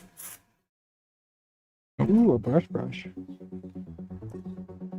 Well, so far we've used lots of airbrushes, we've lots of like makeup products, sponges, that sort of stuff, but now we are finally approaching the time that involves me using a real brush. Now, if I were doing this for a more serious piece, I would be right now a little disappointed. Just I'm being really heavy with the old matte varnish, and also I've got just stains and stuff in weird places that I probably wouldn't keep if I wasn't trying to keep this like moving along. Like I probably would have spent more time cleaning up the oils and the panel liner and stuff, but yeah.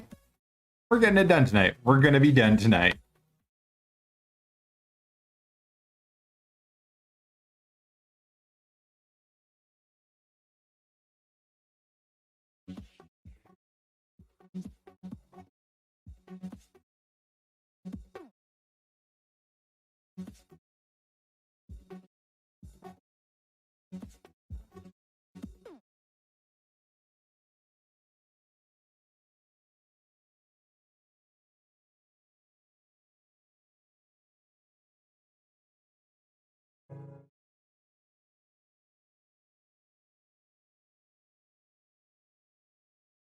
All right.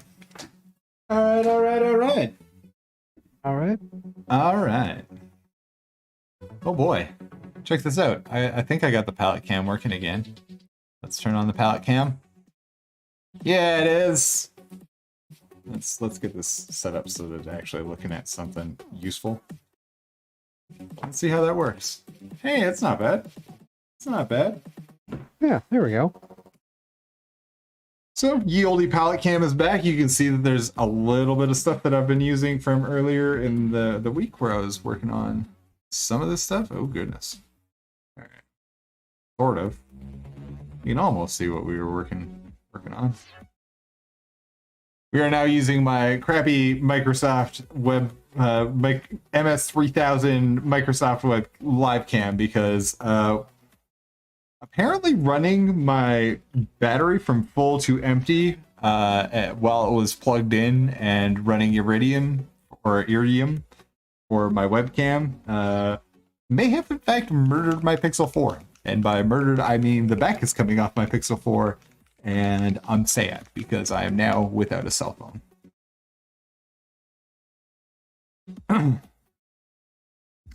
Scott, how's that? Or not Scott. Well, Scott too. Scott, how you doing?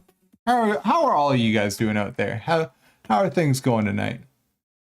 What are we all out to? What is Sean? How's your Nurgle going? You know what? I'm gonna put a new piece of membrane on the oldie wet palette. I'm excited because we're closing down the and by closing down, the Kickstarter for Wet Palette 2 from Redgrass Games is just about over. I think we got a couple days here until it's done, and hopefully it's not more than a month or so, and I'll have the new Wet Palette coming my way. I'm excited for a new piece of kit. I like kit. I like dealies, tools, even if it's just something to explore. Also, it's the studio size, so I'll finally have one that like is a reasonable size for what I'm trying to do with it, as opposed to this one where it was just sort of a trial because I'd had a bunch of wet palettes before this one and not really used them. So, but just the convenience of this one normally keeps me coming back to it. So, let's get some colors on the palette. I'm going to start off with our fuchsia from Scale Color. So Scale Color Fuchsia, this is SC34. We're going to be using Mojave White, SC62. We're also on the palette going to be using just some golden acrylics, heavy body white, titanium white, as opposed to zinc white, which you can use zinc white. Honestly, just use titanium white. Just do it. I mean, you can use alternate whites. Kind of like using lamp black versus Mars black versus ivory black. Like just use lamp black. It's a black. It's as black as you're gonna get. You can use ivory black. It is, I know, technically slightly more color neutral. Whatever. All right, get some of this stuff on our palette. Let's get some on our palette. What are you building tonight, or are you building anything, Adam? I'm not actually building anything. I've just been kind of reading more stuff as we kind of go along. Yeah, great. Told me to stop and have a smoke. Well, that's totally fair. That is totally fair. So, on the palette here, we're going to drop down some fuchsia. So I'll drop down a little bit of that. Mojave White.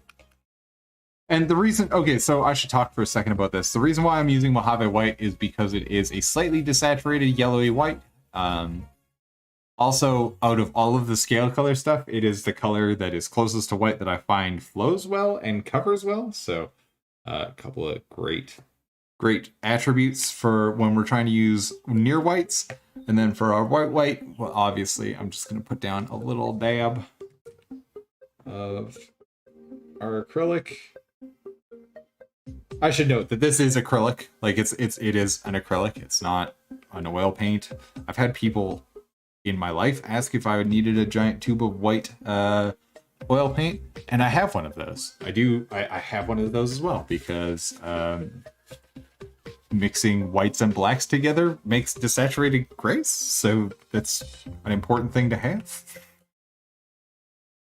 First things first, I'm using just this is just a dime store, or dollar store or whatever, synthetic brush to start off here, because I'm not overly sure on how hard all of the paints are that we've now thrown on this thing, and the last thing I want to be doing is dragging my nice expensive, Kolinsky stable brushes through the muck. So at least for the first little while here, I'll definitely be using some of my cheaper brushes to sort of accomplish this. But we're gonna come down first and just do a little bit of cleanup on some of these areas. Just some of the places where we may have gotten a little bit overly violent with our oil washes and panel lining and whatnot. Just doing a little bit of cleaning. I'm not gonna spend forever on this, but we are gonna do a little bit just to give us a nice surface to start off on as we travel through the land of highlights. Want to travel through the land of highlights. Let's put a highlight on the back of his calf like we were sort of insinuating before with the spray. Let's get a little bit more on our brush. Now these brushes I just bought them from whatever the art store that was close by here. They are just synthetic brushes. So I'm not expecting them to last a long time. I'm not expecting them to be nice and hold a point for me or anything. At this point in time, mostly what I'm just doing here is getting a little bit of cleanup work done on all these areas. We might put down a little bit of our Indian shadow, just so that we have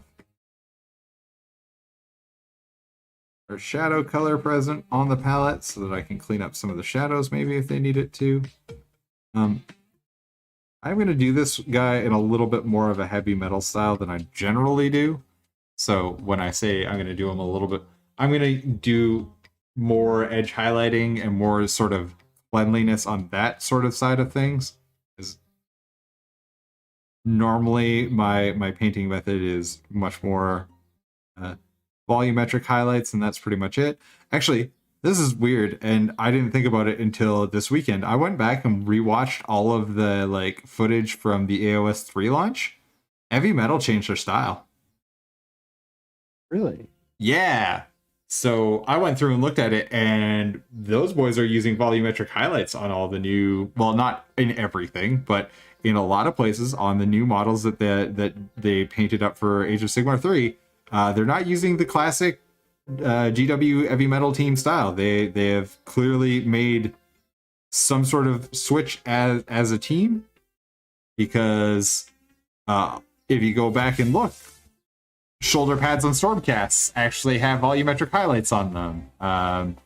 The chests on all of our orc friends all have volumetric highlighting done really well on them. I mean, obviously really well. Those guys are immaculate painters. They you don't believe me, go and look at their stuff on Insta. But I don't know how you would have gotten here without knowing that Heavy Metal is a good painting team. Let's start making. Sure, they are. But a change to style is a weird step for them, because we've basically been doing edge highlighting with, it's basically been base coat edge highlight or base coat wash edge highlight for as long as I've been in the hobby, which is at least 10 years. So neat that they've decided to do a little bit of a change up there. I appreciate that the style is not just changing with the times, but maybe adapting to, what is popular in the hobby right now. That's cool. I appreciate them making some subtle updates to their style. That there is more to life than just base coat, edge highlight, wash. So, because Space Marine armor is supposed to be real clean, I'm just trying to capture some of that in the style that I'm throwing down. So I'm going to make some nice, clean, small highlights. We're going to have nice, crispy edges, which I'm not expecting too much from this little brush, but it'll give us some help. I'm mostly, as opposed to, unlike a standard edge highlight, I'm not going to highlight every edge. I'm going to highlight the edges that are going to catch the most light. So I'm not going to necessarily go over every edge or all of every edge. I mean, that's a style choice that you can make. If you wanted to look like the GW box art for the last 10 years, edge highlighting is the way to go. That's how GW gets that look, right? But I'm going to do some volumetric stuff here. By volumetric stuff, I mean volumetric highlighting. That's basically going to be the end of this models. We're just going to keep working up our volumes. So when I say volumetric highlights, what do I mean? This is a cylinder. So I'm going to highlight the top of the cylinder, and then anywhere that we would see reflections back into the eye. His knee pad is a sphere, so I'm going to highlight it like it's a sphere. The back of his knee pad here, I'm going to do the same thing. Probably going to go and drag some other edge highlights out in other places, but we'll talk about it as it all kind of comes up. The other thing that we could do to really kind of clean this guy up is I could come through and put our blacks in the places that should be black on this model. So there are some places on this model that should definitely be black. We might take care of that here in a minute. I don't know. We'll see how I'm feeling. How are you feeling, Adam? I'm feeling pretty good. Yeah? So, increasing amounts of Mojave White into our fuchsia. Now, the other way that we can highlight this, and I'll show you the difference here on the shoulder pad, just so that you guys can see Mojave White versus doing a pure white highlight, like mixing pure white into our... I'll show you both, because there are definite bonuses to each one of them.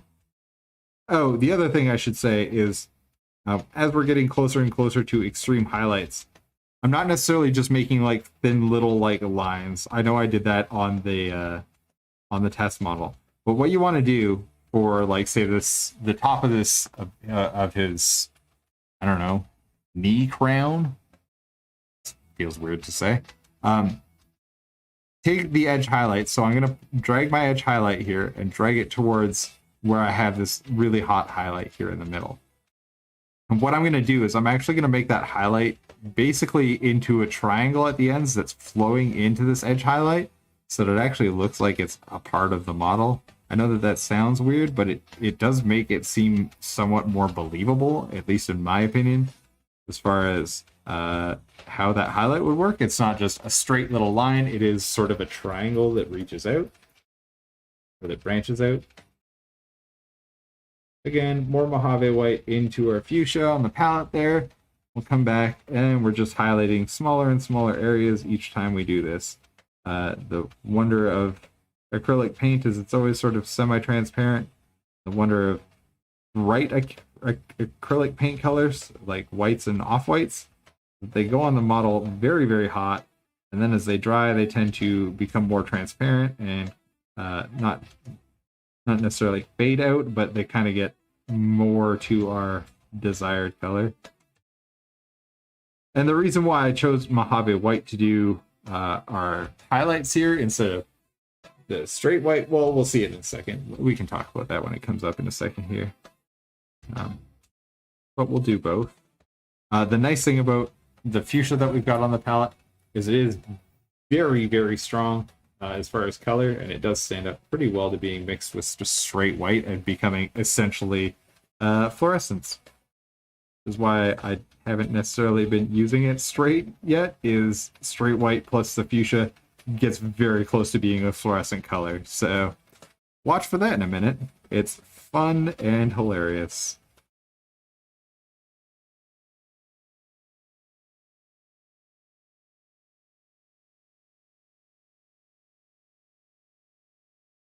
Let's get some other areas of interest down here. Let's add a little bit of light there. Whatever that is. I don't even know what that actually would be called, but, you know, the top of his area. His special area. Which area? Oh, so this. Because it's sort of over top of his thigh, but there's already like a thigh plate underneath of it. So I'm going to call it his special area. Okay. Yeah, I think that would just be part of his grief. Yeah, you can call it whatever you want. I'm going to call it his special area. Special plate. His special plate. Oh, that's where he keeps the Emperor's love. The other day in the mail, I got a new tobacco pipe. A new what? New tobacco pipe. Ooh. Nifty. It is quite large. Okay. It's not a traditional like Hobbit pipe. Those ones are like $300. Yep. But it's like in the newer style, so it's like the wooden bowl. Yep. And then the like a removable, interchangeable plastic stem. Oh, nice. Yeah.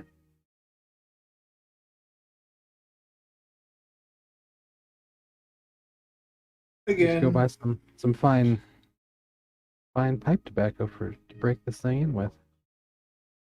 It even came with a neat little leather carrying pouch. sounds like you need to raid the fields of the West Farthing.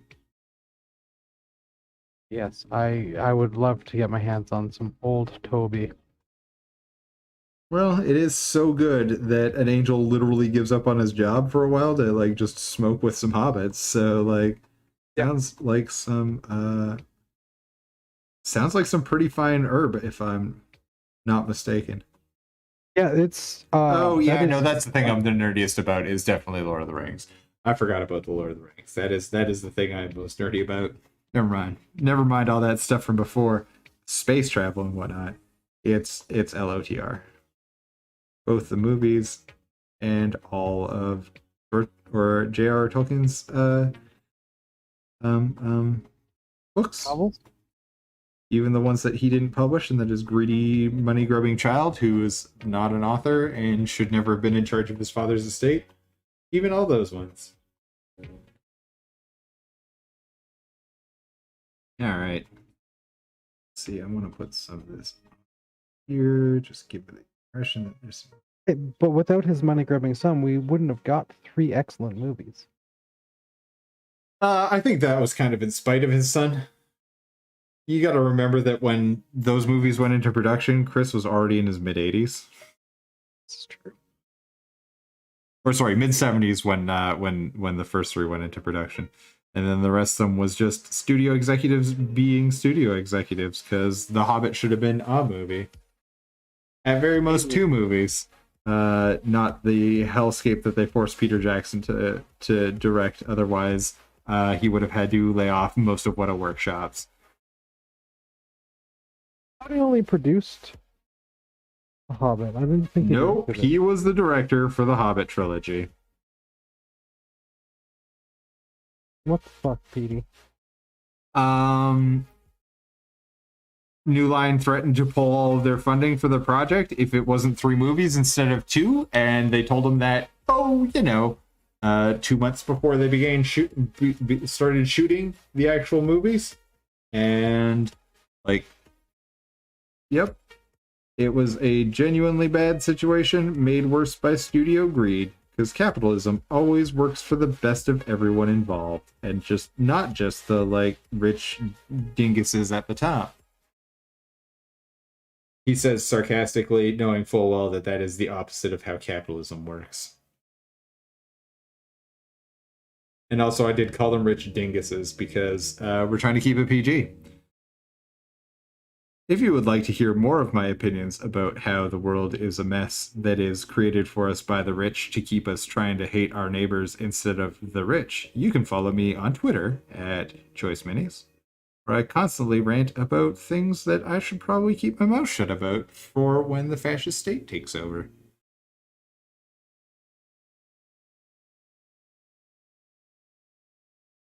So everyone join me if you'd like to join a gang in, where was it? Arizona, where I joined a gang? Because apparently closing out every stream with the words ACAB means I'm a part of a gang, and so are all of you. Don't go to Arizona. That seems like the type of place where they would have the death penalty, he says, not knowing whether or not Arizona has the death penalty.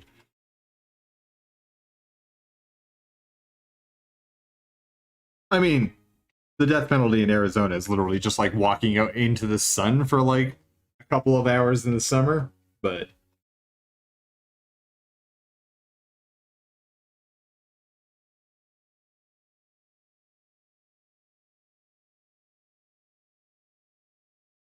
all right, let's continue working on this guy's leggedy legs. So we're getting pretty close with his legs. You guys can see essentially where I'm going.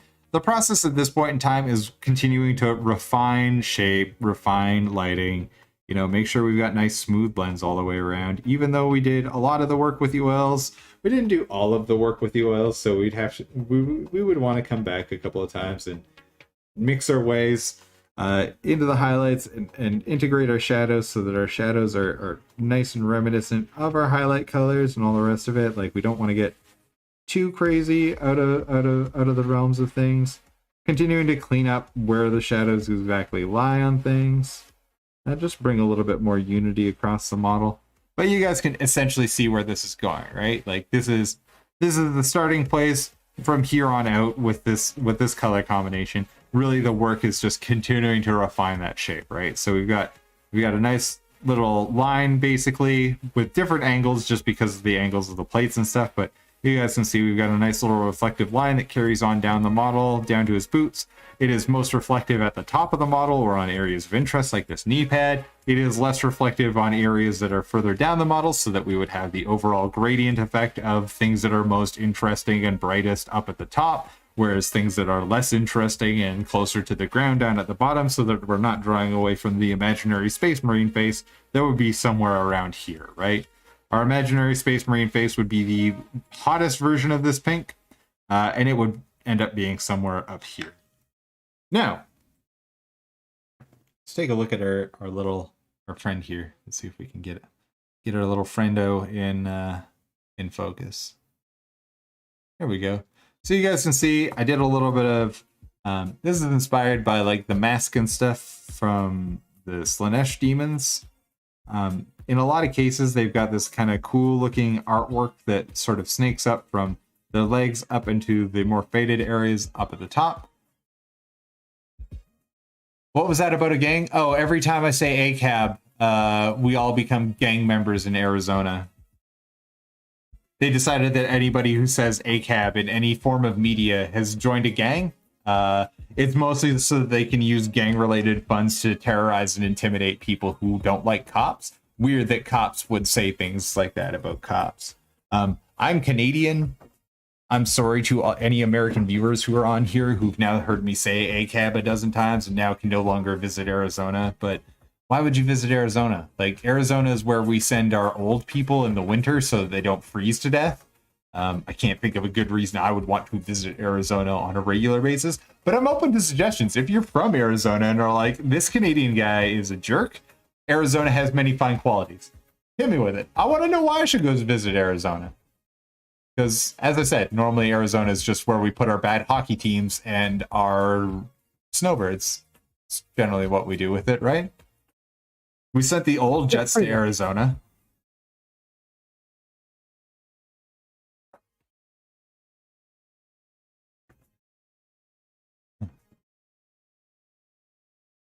I'm feeling pretty good about that. We're gonna leave that leg for a little bit. Let's talk about Yieldy shoulder pad. We're gonna come back right now with a very thin layer of our Indian shadow. Sorry, did you say something, buddy? I was gonna say it's time for our next little segment here. Oh, okay. Give me like 2 seconds so that I can stop holding this thing and I can flick the button that changes segments for us. Also, I'm a little sad that it still won't give us segment music. I miss our segment music. All right, let's do it. It's on to Plus!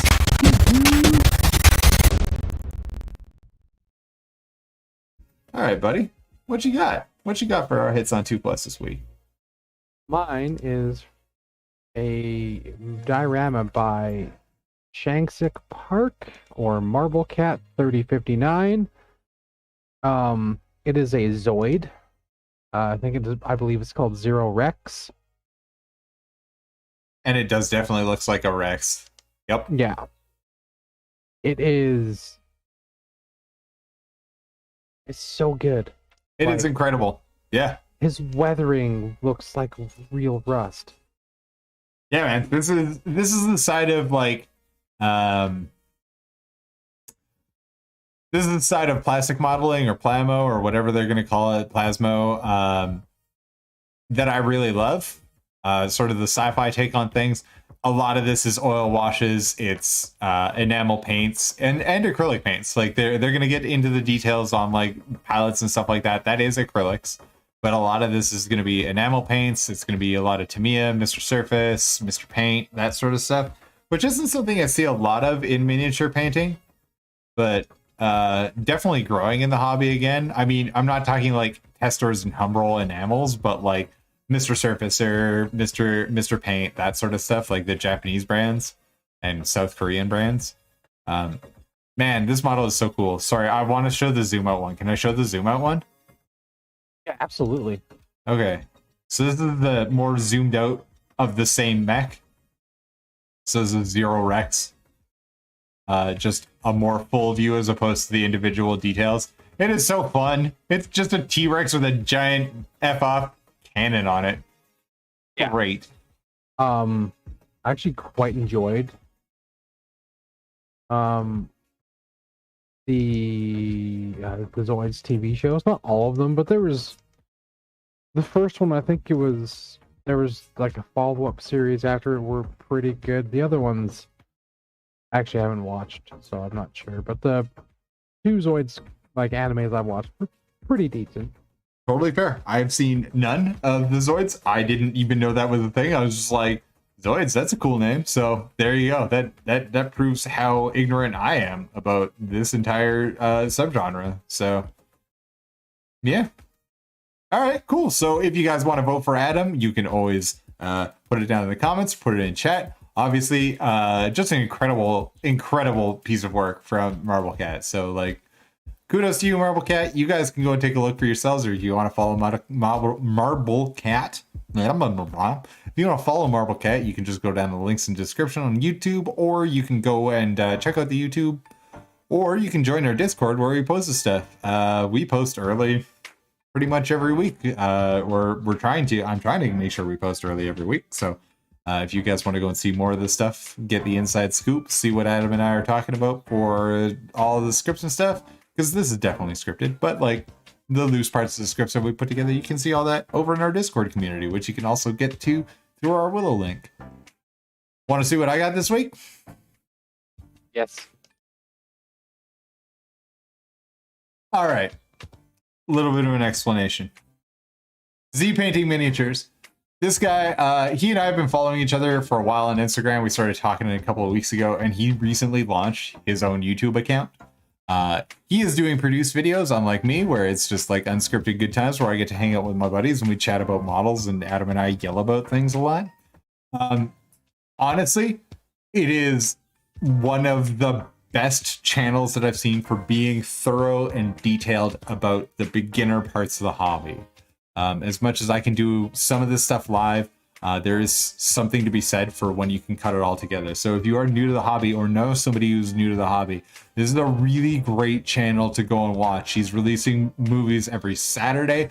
Give him a subscribe. Just stay tuned. I've seen the 2 movies that are up on his channel now. He's got more in the works. As I said, every Saturday he's putting out a new one, and it is extremely detailed. Now, they are Spanish language, but they all have captions on them. I know I have follow a lot of guys from Spain. Sorry, his stuff is Italian. He is anyway. I follow a lot of Europeans on Instagram, so it just happens. But the first video in particular, I'll start it up. We'll see whether or not we can get frame rate on it. But his first video, it's very much into the details, what you want to get when you're first starting up, how you want to do all this stuff. Yeah, follow him on Insta, Z Old World, or head on to YouTube. Just figure I bring him up because he's been a nice guy to me on Insta, and I like his videos. So yeah, that's my entry. Again, you can vote for who your favorite entry is, and in chat if you're watching us live, or you can hit us up on the YouTube on the VODs and comment on them later. But that's what I got for this week on Hits on 2 Plus. Nice. Also, thanks the old world. Love you, man. All right, back to this guy. Oh, I was going to talk about. Okay, so the reason why on this part of the on our leg, why we used Mojave white versus using white. I'll show you in a second here when we get into the knee pad. It turns fluorescent when we use white. So there is so much pigmentation in the fuchsia that we're using that it goes immediately to like ultra bright and like fluorescent colors. So it's a little bit less manageable when we're mixing it just straight up with titanium white, but it's also way super duper bright. Yeah, let's get the shadows evened out here, and then we'll get into painting it with our super bright white or our super bright fuchsia, because I think it's fun and hilarious. So we'll do it. We will do it. Also, I like the idea of our little like Slaneshi demon patterns on there, so we're also gonna work those in. And it's really simple. Doing the effect well takes a little bit more time than I'm probably going to dedicate to it tonight, but we will at least get some of it on there so that you guys can see how it all sort of starts out. Let's just make sure that we've got a nice even coat of our fuchsia, pulling the pigment towards where we want it to rest. So we want the most pigment for the fuchsia up at the top, especially when we're using thin paints. Always best to pull them in the direction that you want the most of it to accumulate.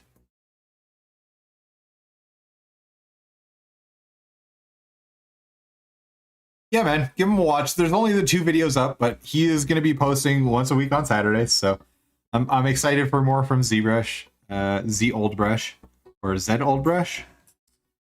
I didn't actually ask him. That feels bad. I should have. I guess I could message him on Instagram later and see what's going on. But yeah, just trying to spread a little love in the community. Again, if you guys have anything that you would like to have,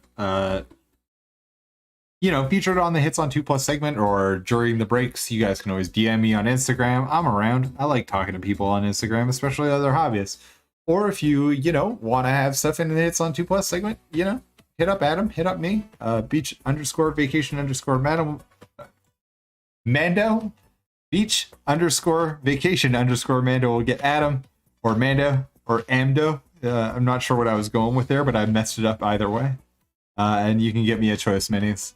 Or you can email both of us, choiceminis@gmail.com, even though I think I'm the only one that reads it. Adam, do you even look at that email? Did I give you access to that email? You did give me access to that email. Okay.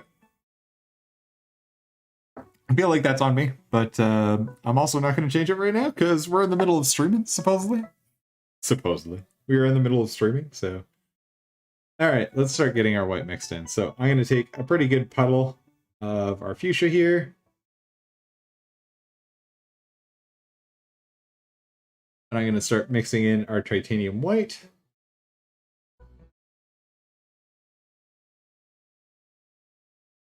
So the greatest thing about pure whites like this titanium white by Golden, if you're going to do the big bottles like this, do it, first of all. Buy the really high quality ones. Don't go for the like craft store whites. Don't go for the like mid-grade ones. If you're gonna buy it, like that bottle is probably $30 worth of white paint, but I will also use it over the rest of my lifetime as long as I'm still using that sort of like white color. But you guys can see immediately. So this is our Mojave white side. We'll wait for this to dry up a little bit because it's a little bright right now, but like that is just a minor touch of white, or we can see it on the palette cam here. So you guys, it's super shiny on the palette cam. Let's see if we can get it to be less shiny. No, it's just going to be shiny. All right, well, give me 1 second. I'm going to turn on the hairdryer. We will make this happen.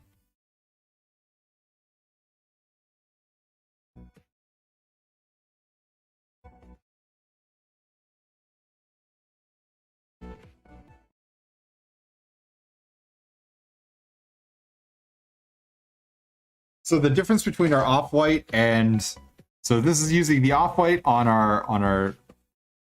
You guys can see how inherently bright that color is. It's not that bright, much brighter as far as the amount of pigment. But because we're adding that titanium white to it, and it's a good quality, very finely ground pigment, it becomes so much more luminous than it otherwise would. So you can see over here, this is me putting down the combo of... Here, well, paint them both on a similar surface. Why don't we do that? That is a better demonstration. Okay. Mojave white, fuchsia, mixed together. Okay, that's a fairly similar color. Let's paint it on, let's go with my thumbnail. So, paint it on my thumbnail. Same deal out of titanium white and fuchsia. Other than I actually need to get an amount of paint on the brush so that it actually shows up. And this might not be that easy. Okay, let's paint it on the dark spot on the back of my hand. Why not? Okay, similar amount of paint, similar amount of dilution. You guys can see almost immediately how much brighter, or at least it shows up in person. This is a much brighter color just because of the white base as opposed to using the off-white base. It may not translate great over camera or over this camera. I will take some photos on Insta. You guys should be able to see it much easier on Instagram once I've got, or well, hopefully the color compression doesn't kill it. Or I can upload some raw files onto the website maybe, and you guys, or into the Discord, and you guys can see it that way. I'll take some big high quality photos and we can show you just how much of a difference there is in the lumosity and the overall color versus the saturation of colors, because we're mixing a pure pigment into a relatively pure pigment for the fuchsia. Like it says fuchsia, it's a magenta pigment, and a relatively pure white pigment versus a diluted pigment in the Mojave white. Again, more hairdryer just so we can get through this quicker, so we can get done tonight.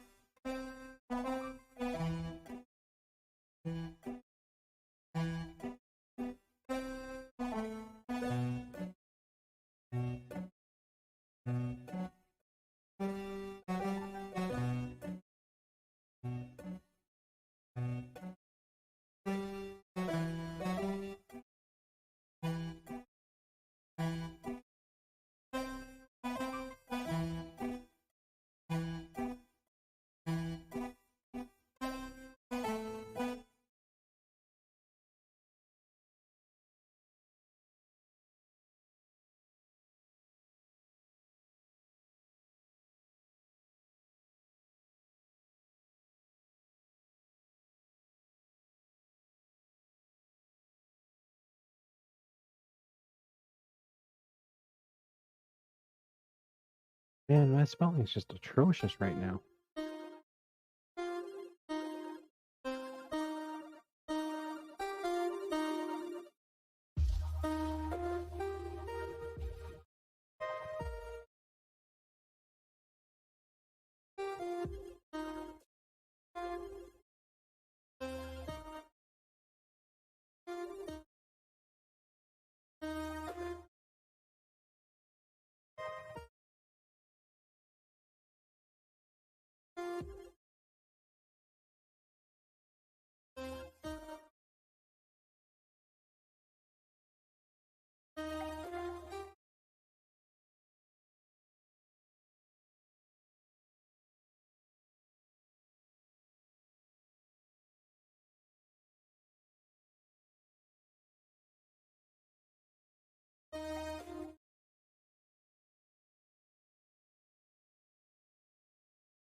I'm not sure if anyone can hear us on stream.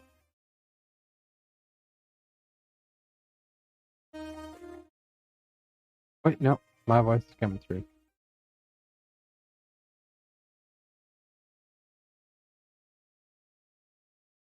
Steve, I think you're muted on stream.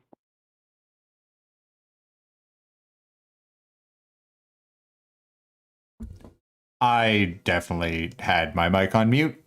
I'm sorry, everyone. If I was doing this a little bit... Sorry. I'm just drawing on demonic symbols at this point in time. Using the titanium white to do so. We're just trying to get this mostly done by the end of the live stream here. It's not going to be great quality, obviously, because I'm using a synthetic brush that barely has a tip on it, but that's fine. It's a fairly new brush. If we were trying to do this the best of our abilities. I would obviously be spending a little bit more time both planning this out and making sure that it was nice. And again, we'd be having the brightest parts of this up towards the top of the mini. The darkest bits of it would be going down towards the bottom. But right now, I just sort of want to get a pattern filled in. That definitely looks like a happy face, so we're going to change that into something else. Again, this is sort of... I'm being rushed about this because I want to get it at least done-ish for you guys. But you guys can essentially see what we're going for here. I'd probably smooth out some of these shapes, give them a little bit more, not necessarily demonic flair, but like we definitely go through and refine some of these shapes a little bit. And the question that I'm sure somebody is having is, why wouldn't you plan this out more, and why wouldn't you spend more time, you know, making sure that the symbols and stuff were actual symbols for Slaanesh or whatever? I could, but... And we probably will, because this pink armor is a potential armor for, or a potential shoulder pad for Emperor's Child, because we're working on pink armor, not just because I think it's fun, but because we are working on pink armor so that we can have Fabius Bile and our I almost called him an ultramarine. But I've been working on hollowing out bits of our Emperor's Children armor so that we can have an Emperor's Children who is outside of his armor. I've got a 3D print out of arm's reach of the actual Emperor's Child that we're going to be, Emperor's Children Marine that we're going to be using. But yeah, we're working our way towards holding out some chest plates and stuff like that, so that he's got armor hanging out on a rack, and we're gonna have just a big old, not entirely naked Marine that Fabius Bile is lording himself over. But we'll figure that no better way to show perfection than by showing the perfection of the human body. All right. Yeah. Well, I mean, they are the Emperor's Children. They are perfect in all things, and that is why Slaanesh is so easily able to manipulate them in the actual 40k lore. We're going to give these guys a little bit of a benefit of the doubt, I think, in our timeline. They won't have fallen to Slaanesh, but maybe a little bit more vain than your average Space Marine. I feel like that's fitting. Again, just... Very true. Really quickly here, I'm now coming back with fuchsia, and this is very, very thin down. What I would do from this point out is I would start applying layers of this thin fuchsia over top of our freehand work, and I'd be slowly mixing in more and more titanium white. Again, just sort of mirroring the gradient that we had sort of placed before. We continue to place that gradient all the way around so that this white now would start fading into the titanium white would start fading into the top of the uniform, and into the top of the shoulder pad. And if this was, say, in a different spot on the model, or the light was coming from a different direction, obviously we would do the same thing, except for we would make the highlighted area in a different place. But since we're just going for a basic top-down light source, that is what we're doing on this guy right now, is just a basic top-down light source. So because we're doing that sort of zenithal light source, again, we're just sort of dragging our lighter color to the top of the mini, and eventually, after many, many thin coats of this fuchsia and white color, we would eventually get to the spot where it would sort of fade in. So we would eventually end up with something that looks sort of like this. This was after, I don't know, 5 or 6 coats over top, assuming that it will eventually come into focus. Yeah. So that was like 5 or 6 coats later, and we just kind of got to our nice little fade into that top transition. Again, if I was being critical of this, I'd probably put a little bit more time getting that fade to even lighter on the top, just so that we had lots of nice contrast there. But you guys can essentially see where we're going. The other thing that you could do if you really wanted to make this feel extra sparkly special is do something like add metal medium into your titanium white. So you could grab something like mica powder for like nails and stuff like that. I'm starting to see more and more of that stuff float around, and I have some mica powder on order, so I can test it as well. Or the other thing is you can retrace over some of these like little squiggly dealies with some titanium white and bring those out again so that they are nice and bright. But that is essentially it. So you guys we'll take one more tour through the model here before we say our goodbyes tonight. But you guys can see essentially where we got to. But that is our highlighting on our pink armor. So again, to go over sort of the colors that we did, we used in bulk on the leg piece, we were using fuchsia as our mid-tone. We put down, to start off with, we had Mechanica Standard Gray on the model. We came over and did an all-over airbrushing with Indian Shadow. Excuse me, I'll keep it on screen at the same time. Then we came and did some of or put a lot of nice thin coats of fuchsia down over top of it, both to help tint the Indian Shadow the Indian Shadow in the shadows, but also to build up to a nice bright fuchsia at the top of the leg there. We then started adding Mojave White into it and sort of created our highlights. Before we did that, though, we sealed everything off with a gloss coat. We added a combination of magenta and Payne's Gray for our oil wash. Hit over top of that with AK Interactive's matte medium to bring it back down to a nice matte standard. And then we started working our Mojave and fuchsia highlights to get us to this nice highlight color. For the leg here, if I was going to go a little bit further with it, which I wouldn't be entirely opposed to, if I was going to go a little bit further, I would mix a little bit of the titanium white into our Mojave white, just to give some of the glinty, pointier edges a little bit more, just a sharper look to them. But all in all, for being a pretty, get a Space Marine leg painted in 3 hours while chatting about other things incessantly, not a bad job. Again, with the shoulder pad here, the only difference is that we swapped out Mojave White through the entire process with titanium white, so just using a brighter mid-tone, a brighter highlight color, and also a pure pigment that mixes a little better with the fuchsia. It does tend to go towards the fluorescent side very, very quickly. So if you're looking for something that is more of a dusty, more realistic color, Mojave White as your highlight is probably a better deal. If you were looking for something that is like, if you are painting actual Emperor's Children, let's say, like you wanted to paint like Chaos Marines, this is the way I'd go. I'd go with a nice pure titanium white pigment into our fuchsia. But I think that brings us to the end. Man. So I'm going to say thank you, everybody, for watching, commenting, and chatting with us, being live here today on YouTube and on Twitch. Excuse me. I am Steve Thomas, Choice Minis. You can follow me on social media of your choice at Choice Minis. Adam, where can people follow you, bud? People can follow me at beach_vacation_Mando on Instagram and follow my slow Mandalorian cosplay. Hey, man. Progress is progress, no matter the speed, right? This is true. I have a lot of disassembling of the Boba Fett helmet to get more parts off, and I'm going slow because I don't want to break it. That's totally fair. That is very fair. At the very least, I would like to just keep it as like a shell. Yeah, that's fair. If you liked what you saw, we would love it if you could take a moment, just give us a like, subscribe, hit the little bell icon, favorite us, follow us, whatever it is on whichever platform you're watching us on.